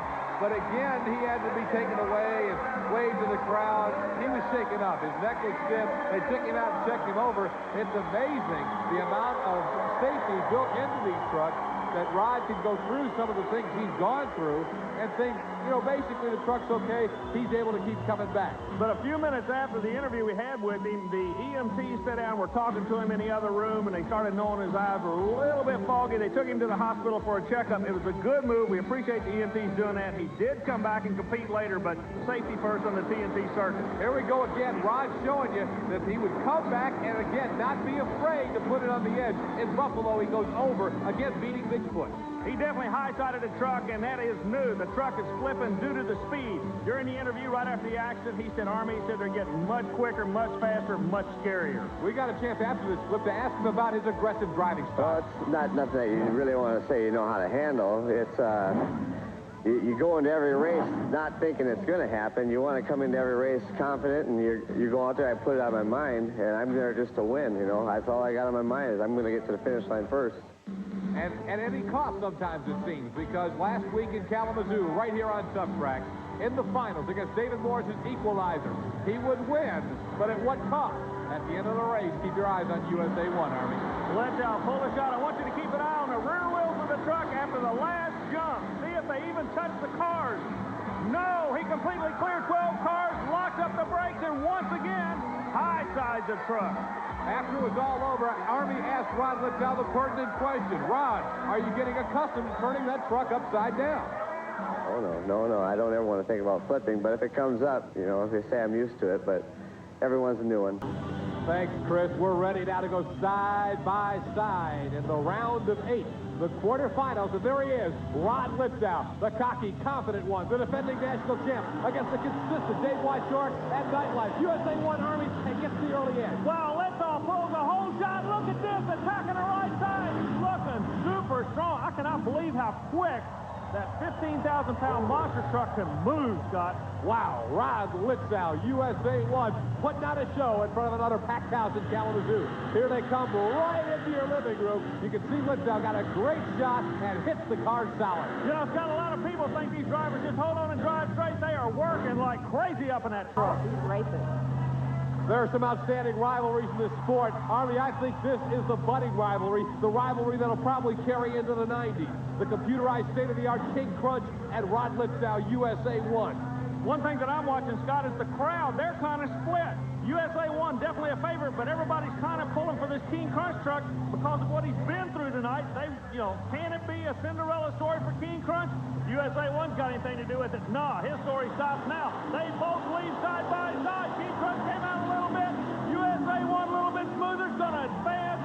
Litzow flexing his muscle on that Chevrolet. All out all the time and no mercy. Rod Litzow takes the victory over a very gallant, a very valiant Scott Stevens and King Crunch. But once again, in the Monster Smash final, it'll be Rod Litzow and the USA 1 Chevrolet. Oh, yeah. I'm out to, take number 1 here. By looking at their times, just the times I've been running, when I back off, I got faster times than what those guys are running, so I'm pretty confident I can take it tonight. Never at a loss for confidence. Rod Litzow, USA 1, gets the victory over a very impressive Scott Stevens, who gave it all he had tonight in Kalamazoo. The incredible action in Kalamazoo, Michigan, is about to hit its climax. The Monster Smash, the championship. Rod Litzow, USA 1, to do battle with David Morrison, the equalizer. It's the same two that went front all a week ago. The victory to Litzow. And remember once again, the exclamation point for Rod Litzow. Up, up, and over. He flipped her, but he flipped her victoriously. USA 1 wants another win and would like to keep it on all 4 wheels this time around. Ladies and gentlemen, it's time for the Monster Smash. Once again, USA 1 and equalizer.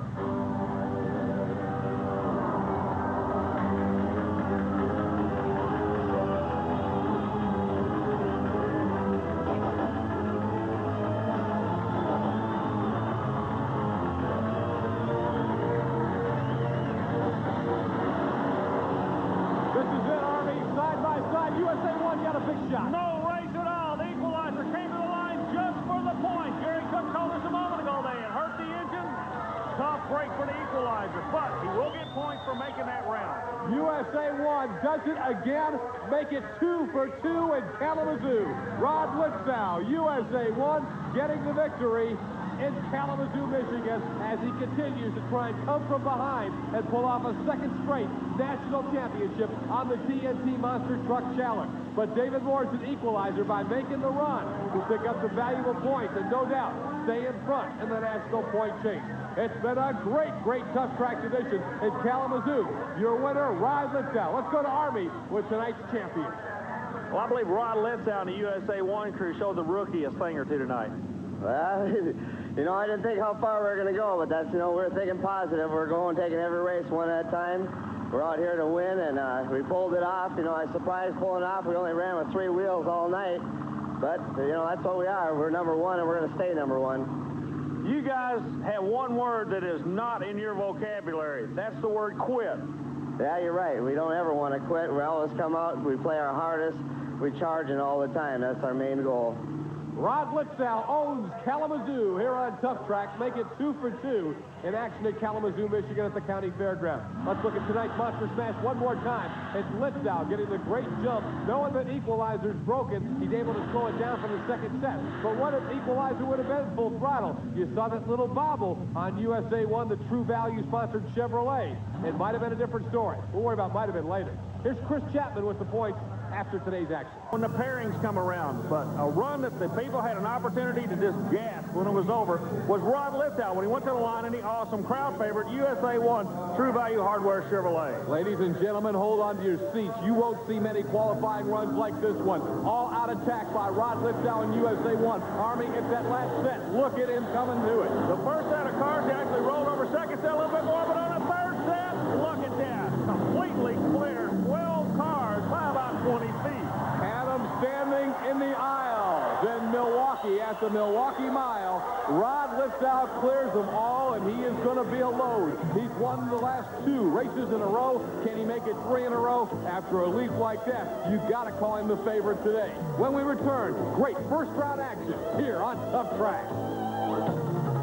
Base Clydesdale. Bennett Clark out of Powder Springs, Georgia, takes on the defending champion of monster truck racing, USA 1, and Rod Litzow out of Spring Lake Park, Minnesota. After his qualifying run, Army Armstrong, Mr. Litzow has left no doubt he is not backing off 1 iota today. This is the kind of track Litzow thrives on. Long, straight, and fast, Scott. Bennett Clark in Clydesdale has been having some excellent runs outdoor because of that long wheelbase, but here I think he's probably overmanned. Well, the second set of car with a payoff for USA 1. The third set of car is going to nail the coffin close. Great run for USA 1. The crowd responds as Rod Litzow has cleared them all once again. Army's going to talk to Rod Litzow right now. I'll tell you what, you took my breath away. I was not looking for that run at all. It looked like in qualifying you were having all kind of problems. You came back, but that run was just awesome. That's all I can say. Yeah, well, on this kind of track, I know when I run on asphalt, all I have to do is if I keep the hammer down, she'll straighten itself out. It may look a little squirrely out there, but it feels good. If the truck is running good, it'll hook up real nice. I may come up a little sideways, but with this power, I can get myself grooved right back in real fast. I don't worry. I can just, if I just hit the first cars, I'm not worried about where I'm landing. I'm going high enough speed, the truck will pull itself out. You've won 2 in a row. Can you make it 3 in a row tonight? Oh, yeah, this is my track. Problem Ford Bronco against that guy, the defending world champion of monster truck racing, Rod Litzow, and USA 1. This is what they pay their money to see, Army. Ford against Chevy, and 2 guys still in the thick of battling for positions on the national points ladder. Although your man right there, Rod Litzow, thinks he can win it all. John Moore has been getting better every week and would love to crack that top 5. Well, Rod Litzow and the USA 1 True Value team, definitely the quickest truck on the tour. However, quick may not be the answer today. John Moore believes if he can put the USA 1 truck away, he's not going to roll over by any means. I look for the old classic Ford Chevrolet battle, and it's underway. Side by side, they come out. The Ford kind of surprises everybody. Now Litzow goes to work. Oh, he's got his hands full. Back pedals back on the throttle. And back in the next round is the USA 1 truck. Superb driving by both drivers, able to keep those trucks straight despite getting knocked around in between the jumps. Rod, this next round is going to prove interesting. It's either going to be Gary Porter or Scott Stevens, and both of them want you awfully bad. Yeah, I know, but, you know, I'm looking at the times. I go back to the pits. I check the times all the time. I'm running at least a second faster than both of the trucks right now, so I know that they have been pushing it. This will tell me this next round, them 2 pushing it hard, where they're going to be sitting with me, how hard I got to push the truck, because I haven't pushed my truck hard enough yet. You're confident on this win tonight, aren't you? Oh, yeah, I know. I like this track. I know I can do it. That run right there, I backed off a little on the first ramp because it's throwing me high. It got me a little squirrely, but if I push the truck real hard and strong, she'll go a lot faster. I'll get in the 10s. Because of early problems this year, Army, you know, USA 1 still has so many points to make up. He's got to be considered a long shot to win the national championship. But, boy, can he take a major step right here. He's got a chance to beat Carolina Crusher head-to-head, and then he may face equalizer were he to get by Crusher here. He could beat both of the 2 in front of him head-to-head if he's on his game today. Throughout the rest of the year, every run is an important run because of the point structure, as you were saying. And Litzow, with that sponsorship, he's got to make a good show for the True Value hardware people to win the fans over to his side, and he's doing a good job of it. He won't quit. It's the side. Look at this. It's going to be good. Who's got the most horsepower in the right gear? USA was just like a big 747 when he set that rascal down. You're right. He looks like an airplane, and he flat put Carolina Crusher away. Rod Litzow, confident, cocky, and backing it up in USA 1. Here he is with Army. Boy, each round gets wilder now. Porter knew that this was your kind of track, but the deck was stacked against him. He came after you anyway on your own turf. Yeah, I don't know how much, that truck does run pretty good, but see, my gearing, the way it's geared up, I have a real high top end, I can hit close to 80 miles an hour with this truck, and he's probably running a lot slower, so what he's probably hoping on is if I make one bad move down the track, but that time there, they hooked up so nice, maybe I got my 10-second in that one. Could be. We're going to see in the final. And ladies and gentlemen, I want to remind you of something, a little trivia here. The Guinness Book of World Record for car jumps is 9 cars. This guy just cleared 12. And Army, he could have cleared more than 12. We want to look at it one more time. USA 1 on the left-hand side of your screen. Gary Porter's Carolina Crusher is on the right. You see that silver flag, significant of a tough track win, flying on the back of the USA 1. Watch him over. Not only did he clear those 12, I think he could have cleared a couple more. Well, they put a measuring tape. Everyone wanted the defending national titleist, Rod Litzow, USA 1, damaged and all, taking on the current #1 truck in America, the equalizer of David Morris. Might want to mention at this time that Gary Cook, a former truck and tractor puller, is the owner and builder of this equalizer machine, and he is getting rave reviews on his design. He's also getting a lot of people building trucks just like his. One of the very important parts of this truck that we're going to do a feature on in the future is the seat. I believe that the driver's seat is a very important part of the truck. We'll explain it at a later time. Right now, business at hand. Who's going to win on a world-famous Milwaukee Mile? They lead side by side. Morris has to come out first. He does what he has to do, but look at the awesome USA 1, Richard. Remember I said earlier in the show it didn't look like anybody could touch rowdy Rod Litzow in USA 1 tonight.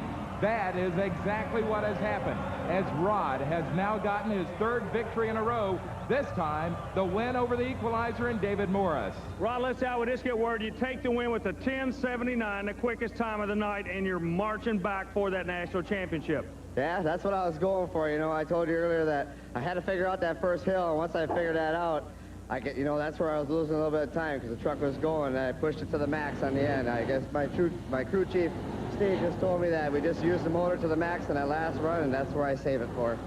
So with the season almost 3/4 over, Rod Litzow, with his 3rd win in a row, remains in 3rd place in the overall standings. Hello, everyone, and welcome to Milwaukee, Wisconsin for the 2nd week of the monster trucks competing for this national championship. I've already made 1 run on the junk cars behind me, and I want you to notice how flattened they are. However, the young man standing next to me is not responsible for that at all, as he flew literally over all these cars last week. What a tremendous show. Yeah, it's my kind of track. I like this kind of track. You know, this is where I can get my speed, and I won't touch none of these cars. I don't think I touched any of them in the last race. I hit the first one and clear them all. And I think last week when we did that, I landed on the bottom ramp, which makes it like 15 cars that I'm starting to clear now. So we're flying a lot farther now. Yeah.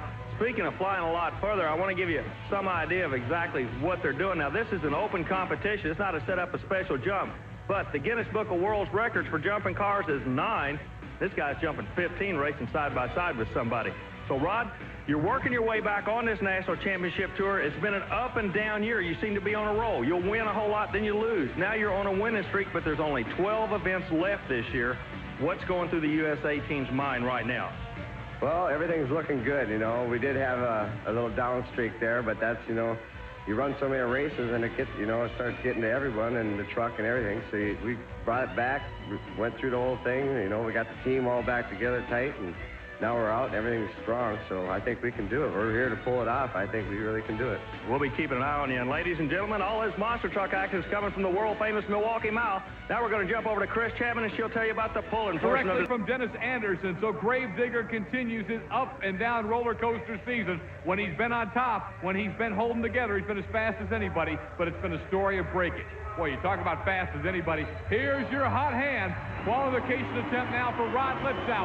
3 wins in a row for the USA 1. Words out on Litzow about how far he's flying. The people in Milwaukee going to watch the final jump. Here he goes. All the way. Oh, look at that. Look at that. He's like a big 747. He landed about 15 feet past the last car. He cleared everything. Cars, ramps, dirt. He almost went out of Milwaukee. Let's watch him again. Remember, the second jump is 12 cars. Look at that. 15 feet past. He jumped an equivalent of 17 cars on that jump, Scott. Unbelievable run for Rod Litzow. Let's hear from him right now.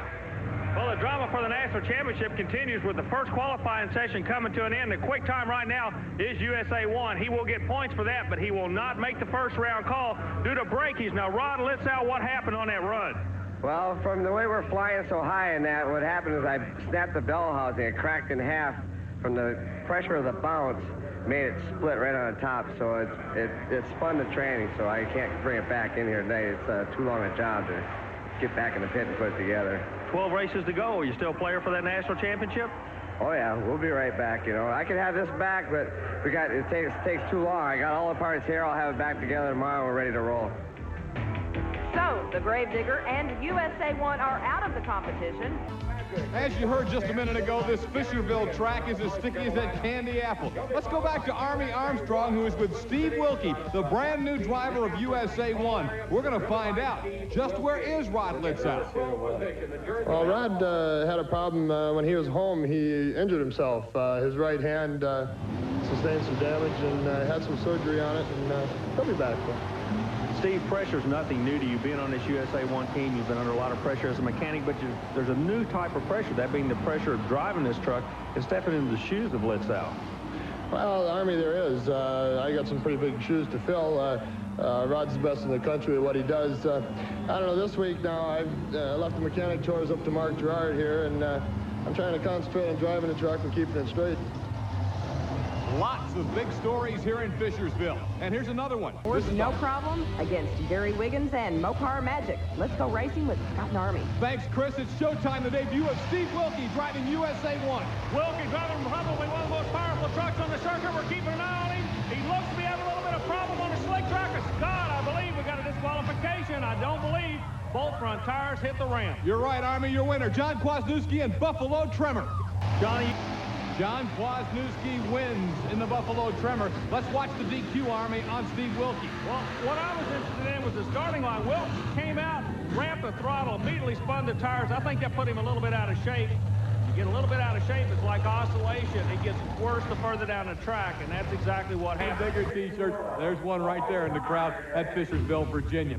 Well, coming up next, it'll be Nightlife against USA 1. USA 1 with a new driver, Steve Wilkie, replacing the injured Rod Litzow. He raced the truck for the first time last week here on Tough Track and was disqualified. Army Armstrong got a chance to talk to Steve Wilkie earlier today about that run a week ago, about the disqualification and what happened to him here at Fishersville, Virginia. Last week, there's a lot of question on the track. I know you did not get the run out of the truck you were looking for. Let's go back and talk about that run last week. Yeah, it's nothing I'm too proud of. It seemed we developed a lot of horsepower, and the track seemed to be a little greasy. I come off the first stack of cars and went to high gear and powered the truck, and she come around on me, and TNT rules, you know, you have to hit the second stack of both front tires, and they claim I didn't, and that's all you can do. That's the second time the TNT's called that rule on you all this year, and the last time it happened, Everett Jasmer, you know, protested. He did not agree with the call. Do you agree with the call that the TNT officials made last night? Army, you're putting me in a corner here. It's not really a matter whether I agree with them or not. They're the officials. They run the show. I went and looked at the videotape. It is a matter of points and money, too, of course. And I feel that I hit the ramp. The truck launched straight and then made a move in the air. You know, it's something that I can watch on videotape and something I feel the officials should have looked at. But I'm not complaining about it, Army. It's why they call it a sport. Steve Wilkie in USA 1, if nothing else, learned a bunch last week. How much, we're going to find out right now, because in Dave Wysork in Nightlife, he has a top-quality opponent. Tell you what, Dave Wysork can take his USA 1 truck and teach him something in a heartbeat. He can be the professor on this run. Meanwhile, Wilkie's doing a good job on the far side. Half track, it's an even race, USA 1. Wilkie puts that first win under his belt as a new driver for the USA 1 team. Steve Wilkie picking up where Rod Litzow left off with an impressive victory. Wilkie gets the win over an excellent truck. Dave Wysork's Nightlife. Steve, very happy about the win. Steve, that has to be an awfully big relief to you to get that win under your belt. The first one's always the toughest, Army. I'll tell you what, True Value and Chevrolet and Everett Jasmine, they built one heck of a truck. I got a little tire spin off the starting line, and I hooked good in second gear. I come off the first stack fairly straight this time. I was able to pedal it in high gear, and we took a win. This was just a set time, but they did it side by side, and Buffalo Tremor, like he did a week ago, came across the line in front of USA 1. You got to keep in mind, Steve Wilkie is trying to learn how to drive this truck. However, every time he goes out and makes a good run in the opposite lane and going across the finish line first is this kid out of New York. he may have the USA 1 truck right where he wants him. This red Chevrolet may be the snake bite that's really bothering Steve Wilkie and the Ever-Jasmer USA 1 True Value team. You talk about pumping up the chest. This is pride for Buffalo Trimmer. He keeps whipping the defending world champion. Army, I think he's got him again. He does it.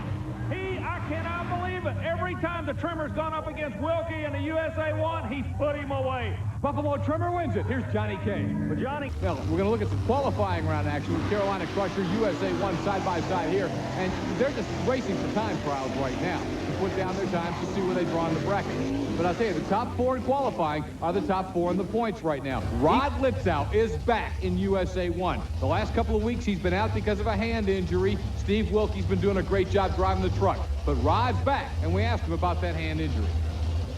Well, what happened is when I was back at home, we had some time off and that. I own another company up there, and I smashed my hand up there, and it required a little surgery in that, so it just pulled me out of 2 races. It wasn't nothing real serious, but we just figured we took a chance in pulling me out for 1 race so I could be ready for the last few here. While Rod was talking about his injury, you saw his bye run. That puts him in the quarterfinal round. USA 1 fast qualifier got the luxury of the bye. Thing that's going on in Flint, Michigan, there's a bad wind a-blowing. You've seen it all night long. It almost seems to be eerie. As these trucks back up, you can see the flags waving on the back of the USA 1. There's just something strange going on right now. We asked Rod Litzow if he's been satisfied with his performance in '89. Oh, no, not satisfied with it. You know, we did have some bad luck. You know, that's where I do like to run. I like running outside, but, you know, we brought last year's truck into this season, and everybody else brought their new ones in. You know, we didn't have our new one ready. Now it's going to be ready for '89, and then it'll be a whole new game out there. But, you know, we did bring last year's truck out, and we played with it, and we had some bad luck playing with it. But, you know, I don't like running indoor. The trucks are getting fast, but we'll do what we can do out here. We do our best. But as Rod knows, one of the neat things in this sport is you run indoor, you run outdoor, and Rod has looked awfully good outdoors. Here he is again. Litzow wins it. Look out, he's gone over again.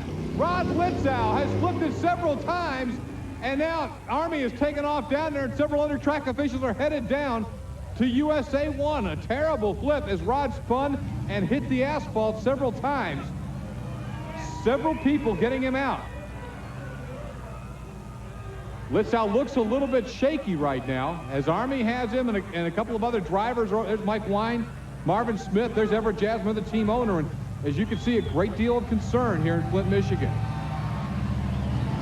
The damage telling the story on Rod Litzow's USA 1 as he took a tremendous ride. Litzow has flipped this thing on several occasions, but I don't know if he's ever flipped it any more violently than that.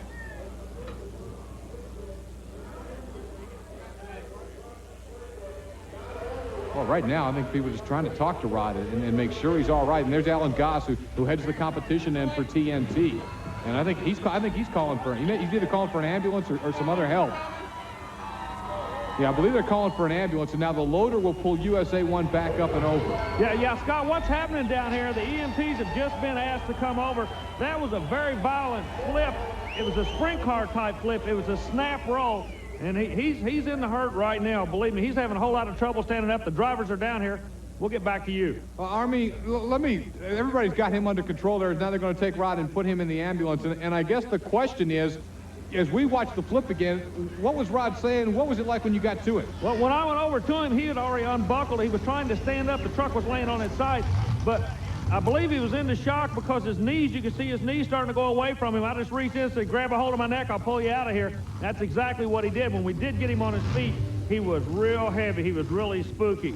This kid is lucky after that one. What a violent flip. And the USA 1 truck had to sustain some damage. Army's now working his way over to get with Ever-Jasmer, the truck's owner.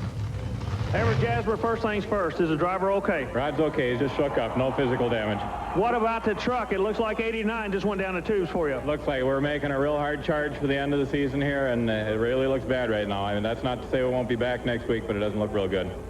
What goes through your mind as an owner, Everett? I know you put your heart and soul in this. You've worked so hard to get up to be that #1 truck, and then it's almost like you had a monkey on your back all year long. We've had a real bad one on our back. It's been a number of things. I've got a lot of complaints about the season, but all in all, we've just had a real tough season.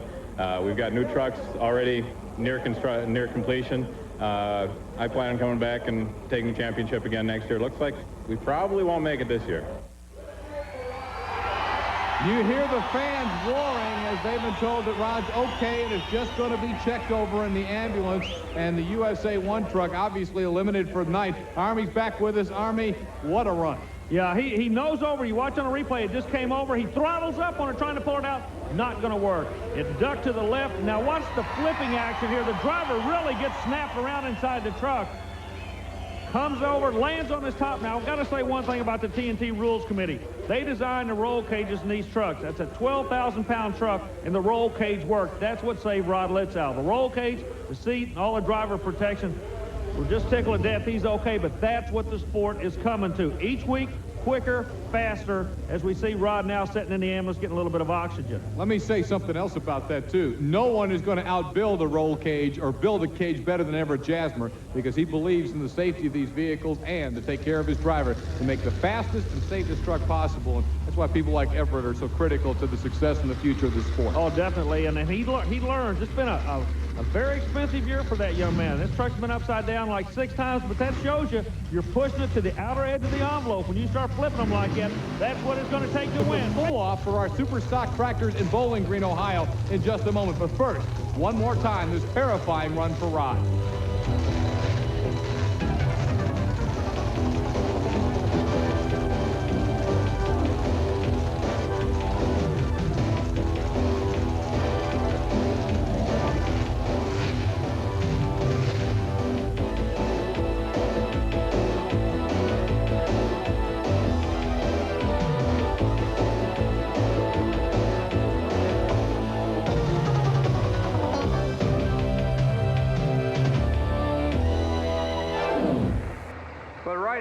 Let's go back 1 week ago here on Tough Track.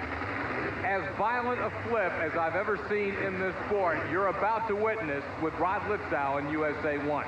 Yeah, what I'm going to call it was kind of like a sprint car flip. He didn't slow roll it to the left or the right. It just went end over end. You watch him, he took a bounce, nose over. Now, watch what happens. Just like a sprint car, front to back, to top to bottom. It was violent, and a lot of floods running down there. I happened to be the first one on the scene, and believe me, it shook that young man up. You know, this is a scene that we've seen almost as much as Dennis Anderson working under the gravedigger, and that is a banged-up USA 1 from a bad flip, and Everett Jasper, Steve Wilkie, and the gang trying to put her back together. Chris Chapman asked Rod Litzow why USA 1's so anxious to run this week, and more importantly, should that banged-up truck be in competition? Rod, I don't know about you, but I don't think I could get back in that truck and try it again tonight after what happened last week. Well, they say after you take a bad crash like that, you got to get right back in so that you're not scared of it. And I'm not scared to get back in the truck. And, Everett did a good job and got it back ready, and I'm ready to roll tonight. Why are you going to do it? Well, right now it's real important, the points. We're coming up on points, and we have to hold where we are. We have to stay right in the point system and keep the truck and, show everybody that we are capable of coming out here and doing this. Is it safe? Oh, yeah, the truck is safe. I'm standing right here. Nick Clark in the Clydesdale from Powder Springs, Georgia. Litzow told you earlier that with all the damage and all the problems, he's just running for points, not really going to put it all on the line, and we're about to find out if he's bluffing. Well, I don't think he's bluffing, but I tell you, this proves how important these points are. These guys have been chasing the points all year long, and Clydesdale is not cutting him any slack whatsoever. Yeah, now Bennett sees though that Litzow is going. Now he'll backpedal on it a little bit, but points are where the national championships come from, and he has more points right now than he did 30 seconds ago. Whatever the reasons, the win to Bennett Clark and Clydesdale. Equalizer was not the only truck to stagger out of Flint, Michigan. 2 weeks ago, USA 1 Rod Litzow with one of the most frightening crashes of the year. Army, and it too was at Flint. Well, the flip that took place at Flint, Michigan was almost like a sprint car accident. It was a snap roll flip. As you can see when he comes off the final jump, Litzow was at the mercy of gravity. Up and over he went. Now, Rod Litzow is back, but earlier he told Army that he may be taking a sabbatical after this race with Steve Wilkie taking over the driving. Rod, the word we're picking up out of the rumor mill is that you're not going to be driving the USA 1 truck indoors this winter. Yeah, I'm going to step back, and we're running a couple trucks, but the new truck will be coming out, and Steve will start running that for the indoor tour. you know, giving him a chance to get in the seat and that. And by the time we get to the outdoor running, we'll have 2 trucks on tour. So it'll give him an opportunity to get used to the truck indoor, I think. Well, let me move over here real quick. He brought Steve out. Steve Wilkie, we're familiar with him. You're the crew chief. Steve, step in here a minute. Crew chief, a lot of pressure on you, a whole new ball game, and still more pressure on you. How are you going to handle the driving chores? I know you're not new to driving, but how are you going to handle the chores? And who's going to be your right-hand man? You've been this guy's right-hand man so long. Who are you going to bring in to help you? Well, it's still kind of up in the air, Army. Mark Gerard, the man who did the Fisherville race with me, he's probably top on the list to be my right-hand man. He knows the most about the truck, and it's a matter of trust between a driver and a crew chief. As far as the driving chores and the pressure, again, I'm going to echo what we said in Fisherville, is that I can't think about that, Army. I got to come out and drive the truck and try and win with it. Army called him a kamikaze when he talked about USA 1 here. Very impressive in the Buffalo Tremor. You could see the season of beating and battering for USA 1. He's got virtually nothing left up front, but he's still racing. You know, you can see it on the truck, but I tell you, the driver is going through the same thing. This young man, Rod Litzow, and he's kind of a health fanatic. He really trains and keeps himself in shape. And Scott, if he hadn't been in such good physical shape, I don't think he'd be driving a truck. However, I do think it's caught up with both of them. It's time for him to take a physical rest, and it's time for the truck to take a rest and to get a new driver also. He's going to meet one of the more consistent trucks on the circuit, and a truck that's been able to stay together. No problem. John Moore out of Lafayette, Tennessee. John Moore has pulled some upsets this summer. Let's see if he can do it indoors. He would love nothing better than to put the Ford in front of the Chevrolet. No problem in front of USA 1. We're going to find out right now if he can do it as Moore lines up opposite that awesome national champion. Ford versus Chevrolet, the classic motorsports matchup. Here they hit the cars. USA 1, clearly the winner over John Moore's no problem. Let's send Army over to catch up with the driver, Rod Litzow. Rod Litzow, any discomfort in driving a truck?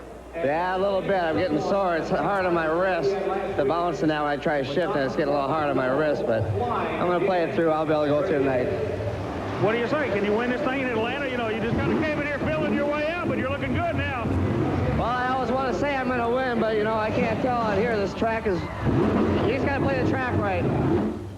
When we come back, more problem for that scenario is that Buffalo Tremor looks really strong. Yeah, Buffalo Tremor, this kid has really come a long way, and I'm proud of it. He's listened, he's looked.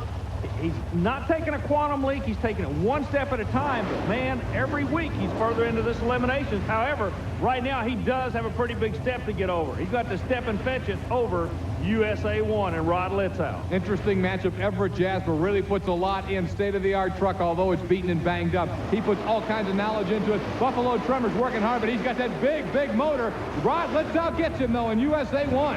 Yeah, Litzow showing nothing's going to rattle him. Rod Litzow back in USA 1, and he has moved into the Final Four once again. Army's going to run over and catch up with Rod Litzow and talk to him about that run. There's a real strong chance that a rivalry could be settled here in a few minutes. You and Keen Crunch, he's been wanting you all year long. Yeah, but he's going to have to prove it out here. Can you handle him? I don't know. The track's feeling pretty good right now. I'm a little sore, but, you know, I think the name of the game on this track is you got to play it calm and cool. And if you do that, if you get anxious, you're going to override this track. And I'm just playing it calm and cool. We'll see in that next round. You know, it's kind of interesting, ladies and gentlemen. He just told me the hardest thing about driving a truck today, getting in and getting out of it. That's for sure. You can tell the problems with Litzow. It's not the cocky, confident guy we watched through the earlier streaks outside on the Monster Truck Challenge. Well, no, and like we tried to point out in a rerun of the flip, they're flipping like sprint cars now. They're snap rolling and flipping, and a lot of velocity and a lot of impact these drivers are having to take. Speaking of drivers... Here's Scott Douglas and Army Armstrong with their call of what ought to be a thrilling round of racing. Steve Wilkie, the crew chief on USA 1. Next week, he'll be in the driver's seat. A banged-up Rod Litzow is driving today, but Wilkie takes over next week. Yeah, but right now, Scott, it's hot Atlanta, not Atlanta, and it is going to be... Look who's coming out. USA 1 represents Chevrolet. Keen Crunch for GMC. We're down to the Final Four, and it's just an old-time shootout. Wow. USA 1 has been good all night despite the body damage, but as you have so well set up in your interviews, Army, King Crunch and Scott Stevens really wanting to beat USA 1 and wanting to beat Rod Litzow. Yeah, for bragging rights, if nothing else, and he believes he can. whoever wins this one is going to have a moral victory under their belt they can carry into 1990. Is it going to be GMC or Chevrolet? What's it look like, Scott? Side by side, King Crutch has done it. Scott Stevens and King Crutch getting the victory over USA 1 and Rod Litzow. And you talk about a guy who's got to have a smile from ear to ear. It's Scott Stevens. He gets the win. Rod Litzow gave it a heck of a run, but came up short. Rod Litzow, he said he was going to get you, and he's been gunning for you all year long. Yeah, you know, that one there, all I did is I was looking at the ceiling, and I had to back off it, and sometimes you get a bad bounce and come off that hill a little too strong. I got a bad bounce. She stood up. He did a good race.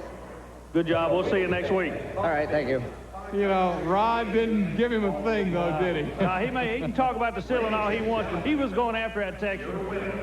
Scott Stevens on the replay, clearly getting the victory, and he's a happy man. Army's going to go catch up with him. I think you just proved your point. Yeah, Army, you know, we've been working. Brand new driver for the beaten and battered USA 1. His name is Steve Wilkie. Army got a chance to talk with him a little bit earlier and asked him how much the former driver of USA 1, Rod Litzow, has been able to help him in preparing for this race. Oh, he's a great help. Just negotiating the dirt mound is the main thing. And simply driving the truck, shift points, how much throttle to use on the dirt mound, different things like that. Steve Wilkie ready to go at it. His opponent will be Nightlife, Dave Wysorek out of Grand Island, Nebraska. Boy, Wilkie's got some big shoes to fill here, Scott, but he believes he can do it. And also, Rod Litzow believes he is definitely capable of driving a truck just as good as Litzow is. Litzow stepping down this week, trying to recoup a little bit from some injuries. And look at this, USA 1.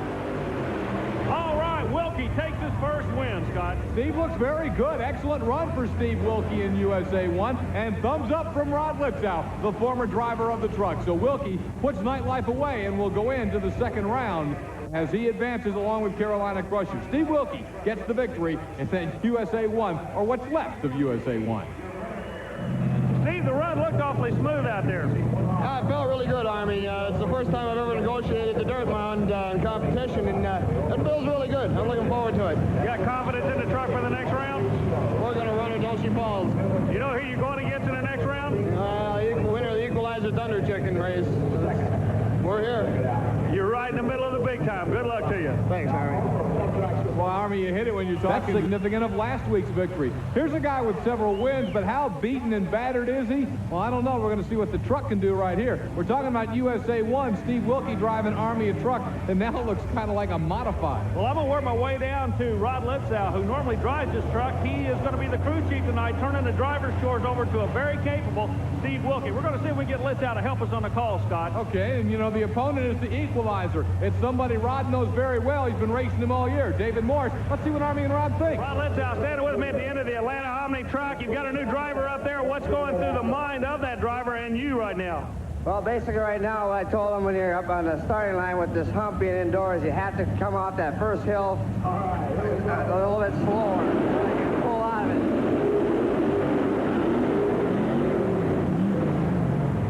But he's getting used to this, but it is hard coming out that first set. That's where the main part of this whole race is, when you come out the first hill. Let me ask you a question. Is this like any other kind of motorsport? It's a big truck, it's a lot of horsepower, but the most important thing is time in the seat. Yeah, it is. You got to get some time back there. And he's catching on really fast, you know. That's why we get going. We'll have a good next year. Well, Rod Litzow called that one for you, but the win goes to David Morris in the equalizer. Army's working his way over now to talk to the point. ESPN coverage of the TNT Monster Truck Challenge. Coming right back at you from Atlanta's Omni. There's Rod Litzow, who won the World Championship on the TNT Monster Truck Challenge, driving USA 1 in 1988.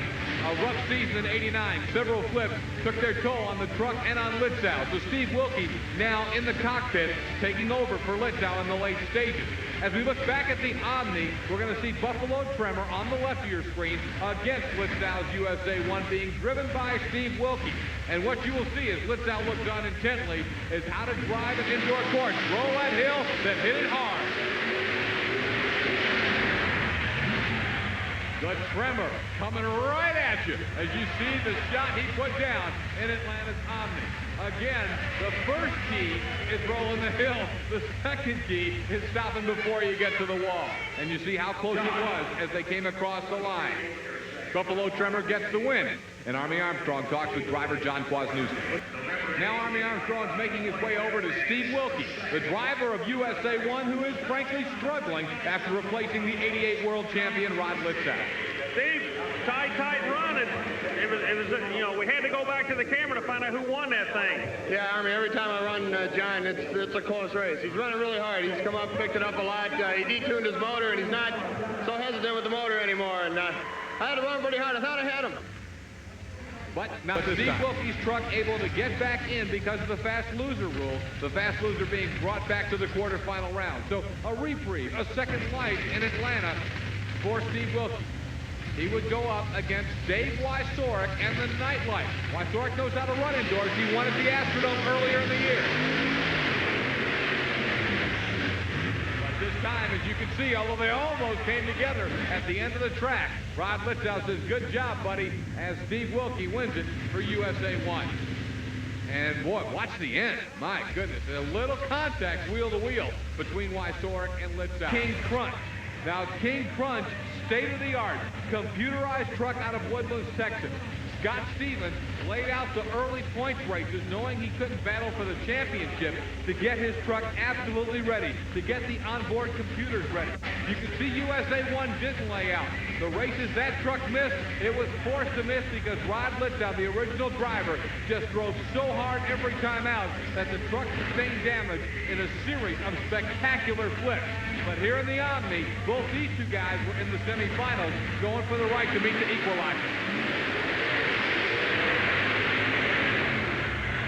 King Crunch laying down a shot and really put USA 1 away with plenty to spare.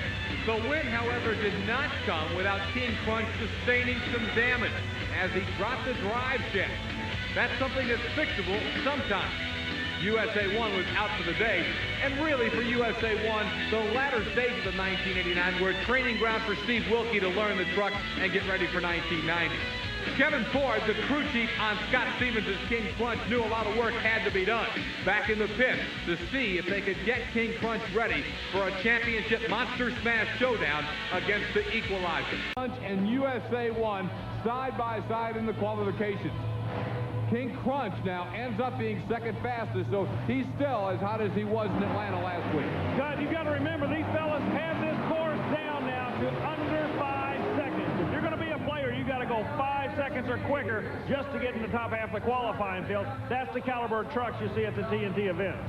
King Crunch, Scott Stevens out of Woodlands, Texas. There's Steve Wilkie in the USA 1 truck. He's from Spring Lake Park, Minnesota. The fans loving it at Freedom Hall, and they're throwing the fists in the air because the building that hosts the National Farm Machinery Show, the absolute top of the line in indoor truck and tractor pulling, is also where we determine the world champion of monster truck racing. This building also hosts the world's largest custom car show, so the people in Louisville, Kentucky have an opportunity to see all types of motorsports. And right now, Steve Wilkie, USA 1 Chevrolet, going against Bobby Breen, the old Harley motorcycle rider, closest to the camera, the new kid on the block, the mechanic turned driver, USA 1 white Chevrolet. What's going to happen?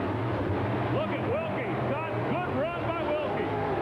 Steve Wilkie in USA 1 will move into the quarterfinals with an impressive victory over Bob Breen's Wild Hair. So Wilkie, you can see every week him getting more confidence after taking over the driving chores from Rod Litzow, and he's also getting a lot of fans here in Louisville. Wilkie with the win. Army's going to talk to him. Steve, you're making it look awfully smooth out there. Yeah, the mountain's pretty steep tonight, Army, but the truck feels really good. We got a lot of power. What about the first jump? In qualifying, it looked like it gave you some problems. You look just about as smooth as anybody out there on that time. We were playing a little game there in qualifying, Army. We wanted to test the water before we went swimming, and we made a slow pass, and when you make a slow pass, you get out of shape. What's the water looking like to you right now? Number 1. Steve Wilkie, that's familiar. I guess Everett Jasmer, the owner of USA 1, first thing he must do is teach those drivers how to hold that index finger up and say number 1. Litzow is good at it, and Wilkie just showed it to you there. He's talking about testing the water. USA 1 from Minnesota, Clydesdale from Georgia. back to the interview we just finished. He came out of the lane that everybody else is saying is bad. He says the best run he made all night long. He might know something nobody else does. We'll keep an eye on those lanes as we get to this next matchup. Let's go over first, though, to Bennett Clark, the Clydesdale, the long wheelbase. He's been an interesting story all year. We talked with him about 1989 and about 1990. Here are the comments from Bennett Clark of Clydesdale. Jersey Outlaw, anytime. I'm going to beat his anytime I can. You know, I mean, that's just, he's a Ford, I'm a Chevrolet. You know, we've had some bad dealings in say, Atlanta. You know, anytime I get a chance to beat Jersey Outlaw, I'm going to blow him away. You know, that's just all there are to it. You know, and then there's some trucks, you know, that's just hard to beat, you know. Well, Equalizer, he's a hard truck to beat. You know, he's #1 in the points this year. He's run real good. He's driving real good. And of all the trucks that I've raced, that's the only truck I've never outran. I guess that means Bennett Clark and his fiancée Jennifer Green aren't exactly planning on having Mike Wine over for Sunday dinner. You know, don't let him fool you. There's definitely bad blood right there. Speaking of bad blood, look who he draws in this round. USA 1. Steve Wilkie puts the Clydesdale right back in the chute. Wilkie keeps getting better every week, and you know, with Rod Litzow hurt, Steve has come on and become quite an outstanding driver himself. Army's going to go over and talk to Wilkie right now. Well, to say Steve Wilkie is an intense driver might be an understatement. Congratulations. Oh, thank you, Army. It feels good. Thank you, Chevrolet, True Value, Everett, Greg Knudsen, and most of all, Rod Litzow for all the coaching he's done. Is Rod doing okay? We understand he's kind of taking the lead. You're doing a fine job, and a lot of people want to know about him. Well, Rod's the best in the country. He's doing all right. The therapy and stuff, and he'll be back. You bet. He may be the best in the country, but you're the guy taking this truck to the next round. Good luck to you. I'm coming after him. What he means by that is the word on the rumor mill is that next year there'll be a couple of USA 1 trucks. Final 4, and this semifinal matchup will be a doozy. USA 1 and Carolina Crusher. They banged and battled and fought all year long, and now USA 1 has a chance to really deflate and damage Carolina Crusher. And I'll tell you, Everett Jasper, the guy who owns this truck, Rod Litzow drove it last year, Steve Wilkie as a team, they know they can't win the national championship, the World Championship this time around, but they're saying, hey, we want to dictate and have a say as to who is going to take it.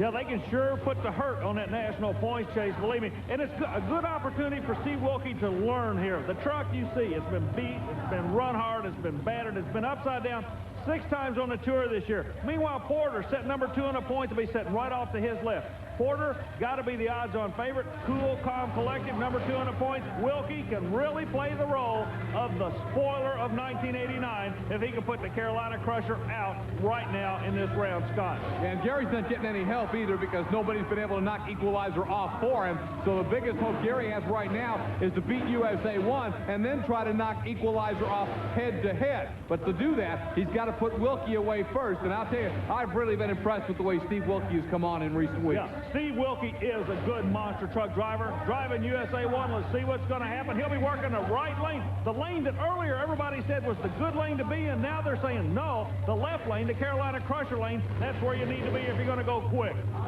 They're side by side, ready to go, tightening it up. Steve Raby asks if both drivers are ready. Here we go. Let's watch them in this critical semifinal run. And they're off.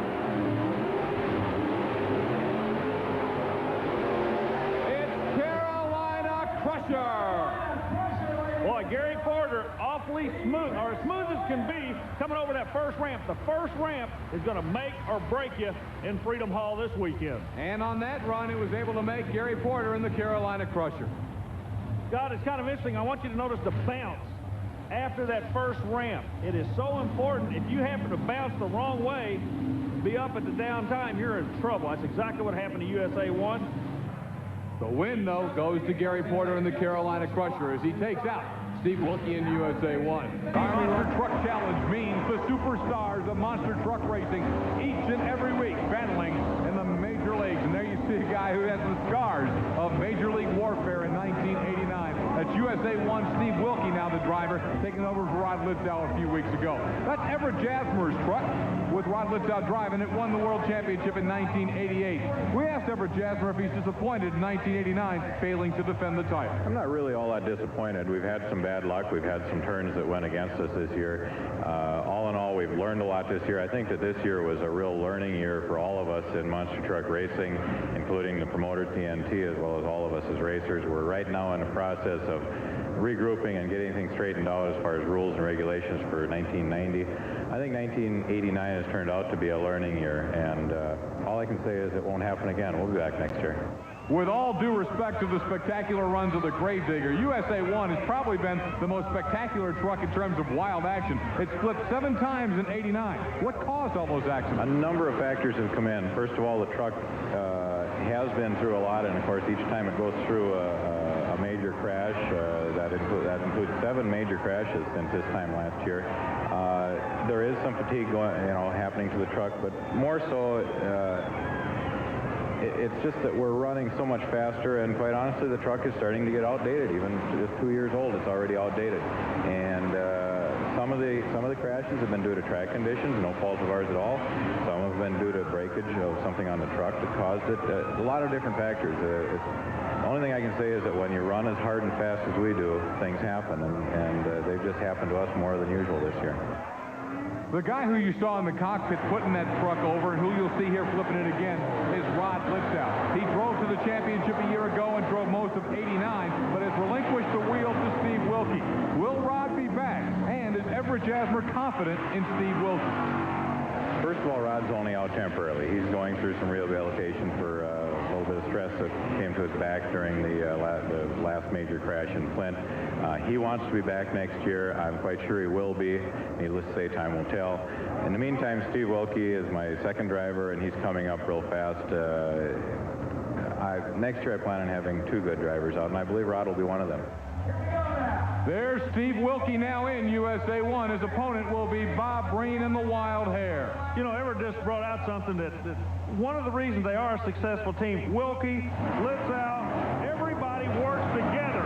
Now, Wilkie comes up to be a driver. Oh, no!